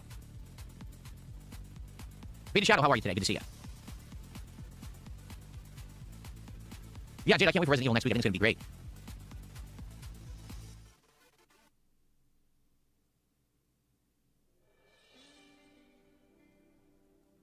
Why do I think people got upset when PlayStation and Xboxes went digital, but no one complained when CD readers were quietly taken off of PCs? Because honestly, I think that people who are console aficionados are collectors. People who are console aficionados want to feel like they physically own everything. So look at that beautiful PlayStation 5 Pro sitting on my shelf. Look at this Xbox Series X sitting on my shelf. And look at this giant wall of games that I have. While PC gamers have already been used to having a digital curated library, right? It's called Steam, and it's been around for ages. People aren't looking to buy physical copies of PC games. They've already accepted the fact that PC games are digital, constantly auto-update, and the library is at your fingertips at a moment's notice on your PC. It's a different audience, honestly. It does. It feels like it's two completely different kinds of consumer. I get that now because now I'm a PC gamer and I have that library. But beforehand, when everything was, console, you could definitely get sucked into the whole... No, you're still not a PC gamer. Physical ownership thing. But you're right. PCs haven't had CD drives in how long? And do you need one? No. What would you need a CD drive for? Nothing. Movies. I was thinking about buying one I can plug into my PC. Oh, my capture card. Do some reaction on my main channel.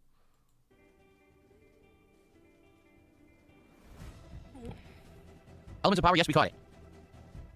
I've already explained. Someone says, if you were to become the CEO of Microsoft, then what would you be doing right now? Not Microsoft, but Xbox. I already explained. The first announcement you make is that we are actually going to become a game creator again. Enough with the tech speak, the nonsense. We're going to actually make great games that you're going to want to play and spend your money on because they're going to be unique. There's going to be cultural experiences again.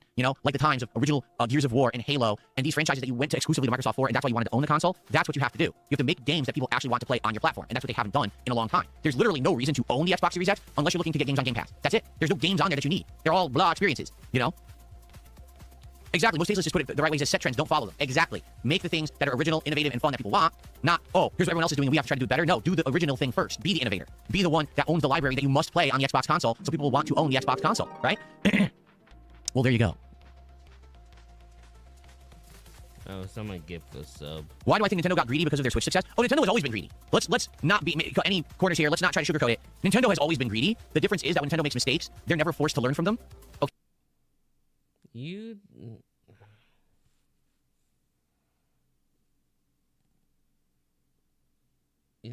Again, Pokemon is Game Freak, and Nintendo don't own Game Freak. They're two different companies. Okay, so when they're on a high, like right now they're on a high. The Switch was a massive success, correct? They made insane amounts of money, got crazy market share. Now the Switch 2 is out there, it's doing good, okay, for sure. And they continuously now are making bad decisions, but they're not paying for them, all right? What's going to happen is eventually there's going to be another Wii U situation where, oops, we actually went so far off the deep end, being greedy and not caring about our consumers, that our consumers are no longer going to buy what we offer. But the thing is, they have a fan base of rabid consumers who buy everything. So even though the next Wii U flop may not sell, people will still buy something else, right? They'll start selling Nintendo wrist rests. They'll have fucking Nintendo branding and fucking like a QR code you scan into your game, and they'll charge $70 for this, and people will buy it. They'll buy 17 of them. A wrist rest, the Mario wrist rest, the Kirby wrist rest, the fucking Donkey Kong wrist rest. It's because, you know, you might say, well, that sounds really stupid, right? It is, but that's what they did with Amiibos, and it's the same fucking thing. And that's literally what saved them when the Wii U failed. So Nintendo has never stopped being greedy, and they always will continue to be greedy until they're forced to not be, and they have not yet been forced to change. But you keep buying Nintendo shit if you hate them and think they are greedy. Then why you buy them? Because their customer base of fanboys are so stupid. It's that simple. They need to have a reason to improve. They're never going to improve if they're rewarded for... So you calling yourself stupid? Their bad practices, and they keep getting rewarded for their bad practices. Like we just talked about earlier on the show, Pokemon Fire Red and Leaf Green were just digitally released for $20 each on Nintendo eShop instead of putting them into their already existing Nintendo Switch Online subscription plan, which it should have been. It should have been put in there, but they want to charge separately instead. Correct? Correct. Now, will people say, oh, we're not buying those, boycott? No, there will be good sales. Today it was announced Pokemon fanboys, as dumb as they are, will run and buy those digitally today. They will buy in droves. They will run and buy it in droves. Again. Game Freak and Nintendo are two separate fucking company. I ain't look it up. I could have been wrong, but no, I look it up. It's the same fucking company. Oh, not the same company, but two separate companies. Fuck. I mean, fuck. Why do you think they have two fucking separate percent? And make... I don't even think they do it for Mario. Them a ton of money on these two games. They'll complain about it. They'll go online and say, I can't believe it. I can't believe Nintendo's doing this. Why would this not be a Nintendo online subscription? I'll only buy both of them right now and buy them and spend $40. It's bizarre, that behavior. It's almost like, what is it? Stockholm Syndrome, right? You're just so desensitized to being treated badly that you like it. I feel like what's happened with Nintendo fans. They like being treated like dirt. Please, yes, please, whip me some more. Yes, please. Oh, you broke my spine? There, now break my arm, please. I don't get it. Again, two separate companies. Yes, Brandon, everyone's coming to stream to tell me about Phil Spencer. We already covered it. We covered it live. I read the whole IGN article and we laughed. We had a good laugh. We said, ha ha ha ha ha, ha ha ha ha, ha ha ha. It was very entertaining. Okay, I didn't laugh like that, but I just did now. I should have laughed like that.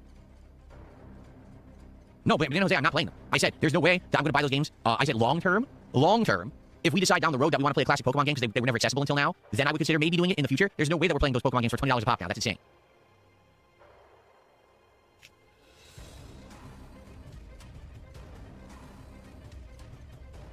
Every person who says, but you buy Nintendo stuff is going to get an instant ban. I'm a content creator and a reviewer, you fucking dunce.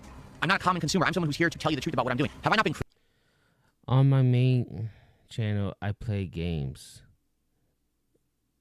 I don't buy fucking Street Fighter or fucking Mortal Kombat because I do not like them type of games. I might just make fun of him, but one game type I really don't like is racing games. I do not like them, so I will not buy them. You can say, oh, well, you play games, you should. No, I don't like them, so I'm not going to buy them. Critical of the Switch 2 and told you it's a ripoff and there's no good games for it? Have I not destroyed and eviscerated the Virtual Boy this week and told you don't buy? And I might not even fucking get the new Grand Theft Auto 6. Because it might have something I believe people is trying to shove down people's throat. I mean, no. Buy it? That's the point of me buying it. If you don't understand that simple fact, you're actually stupid, and I'm going to just instantly ban you when I see your stupidity. Jade says, if you became Microsoft CEO, Call of Duty would be good again. There you go. There you go. Well, here's the thing. I would make Call of Duty good and it wouldn't sell. Why? Because the modern consumer doesn't want good games. They want slop. Seriously, like I would make it so that Call of Duty isn't based around a bunch of microtransactions and skins, and then it lose a lot of money. That's the truth. It would play well. I would make it play like some of the older games and add a few new features in here and there, and I would have a combination of really awesome new features with some legacy features, and then what would happen is I wouldn't put the microtransactions in it, and it would lose money.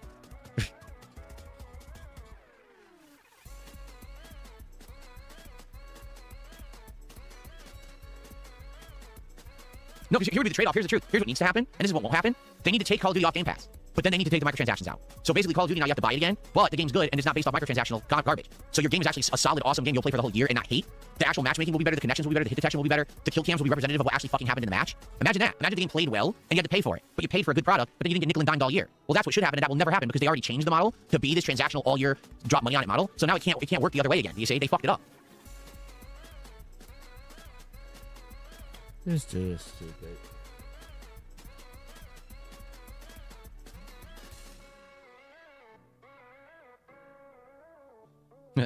All right, guys, so we're winding down on the show. I hope that you guys have enjoyed the podcast today. I just got a $2 tip. Someone says, Nintendo reminds me of Apple with the overpriced products and loyal fan base, and I think Nintendo is classist. If you're working class, you can't even afford Nintendo stuff anymore. Yeah, no, I made a good comparison the other day as well. I would agree with the Apple comparison. I'll also say Nintendo is trying to be Disney. What Nintendo is trying to do is convince you that all of their IPs are better and more important than everyone else's, that their games are kind of a cut above the rest, and therefore, if you want to be a part of this cultural movement of what is Nintendo now, you must spend. Nintendo right now is trying to take all their IPs and turn them into movies, just like Disney does. They're trying to take all their IPs and make theme parks, just like Disney does. And like I even said, I wouldn't be surprised if soon you start hearing about, Was the Mario movie... is that Disney? Did Disney make that? I don't know. I forgot where did I watch that? What app? I can't think. But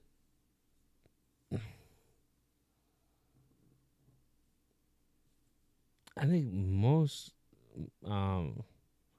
it's most fucking Mario is on that extra wait like $60 a year then, but really Pokemon with like 2 Pokemon then.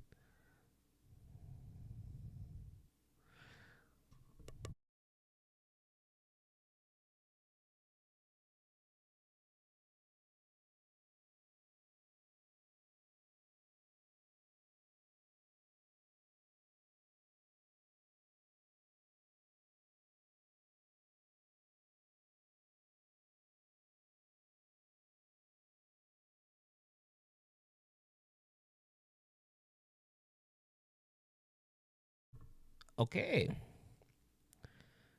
I look it up. I say, who make Mario game? Nintendo, of course. And I say the same thing for Pokemon. Game Freak. So I think most Mario games, at least the old one, is on the $60 one. But rarely Pokemon. I think I only hold of Pokemon Stadium and the Pokemon card game on the Game Boy is on there. And he fucking freaking the fuck out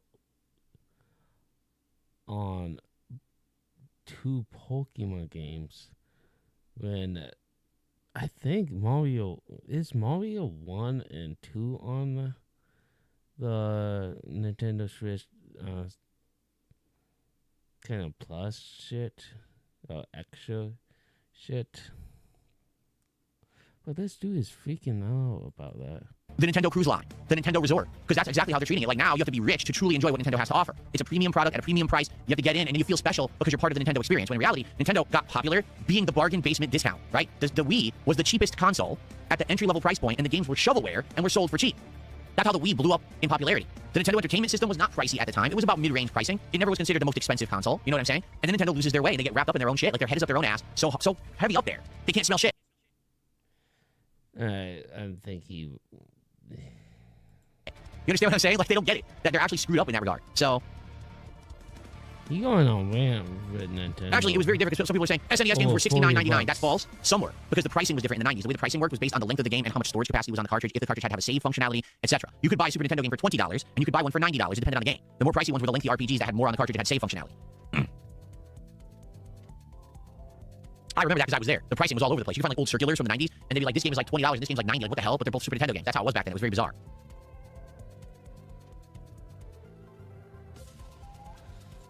Why the fuck this dude having a hiss? What's up, Ghost of Willy 2 Guns? How you doing, man?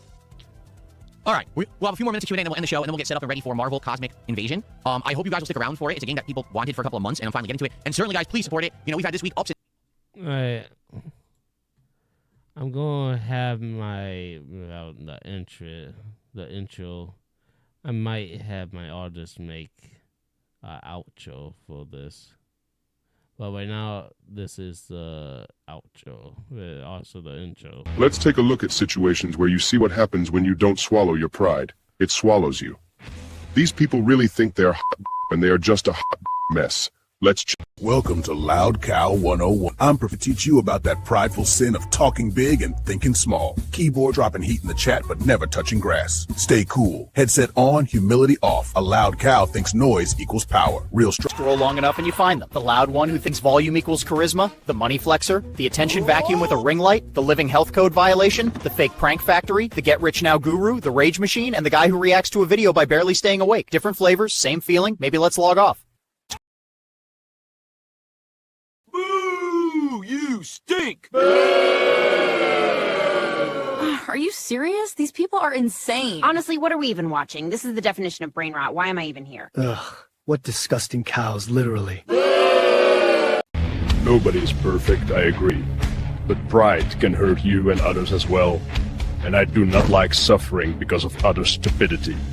Do you? I didn't think so. Let's take a look at situations where you see what happens when you don't swallow your pride. It swallows you. These people really think they're hot, and they are just a hot mess. Let's Welcome to Loud Cow 101. I'm here to teach you about that prideful sin of talking big and thinking small. Keyboard dropping heat in the chat, but never touching grass. Stay cool. Headset on, humility off. A loud cow thinks noise equals power. Real Scroll long enough and you find them. The loud one who thinks volume equals charisma, the money flexer, the attention vacuum with a ring light, the living health code violation, the fake prank factory, the get rich now guru, the rage machine, and the guy who reacts to a video by barely staying awake. Different flavors, same feeling. Maybe let's log off. Boo! You stink! Are you serious? These people are insane. Honestly, what are we even watching? This is the definition of brain rot. Why am I even here? Ugh, what disgusting cows, literally. Nobody is perfect, I agree. But pride can hurt you and others as well. And I do not like suffering because of others' stupidity. Do you? I didn't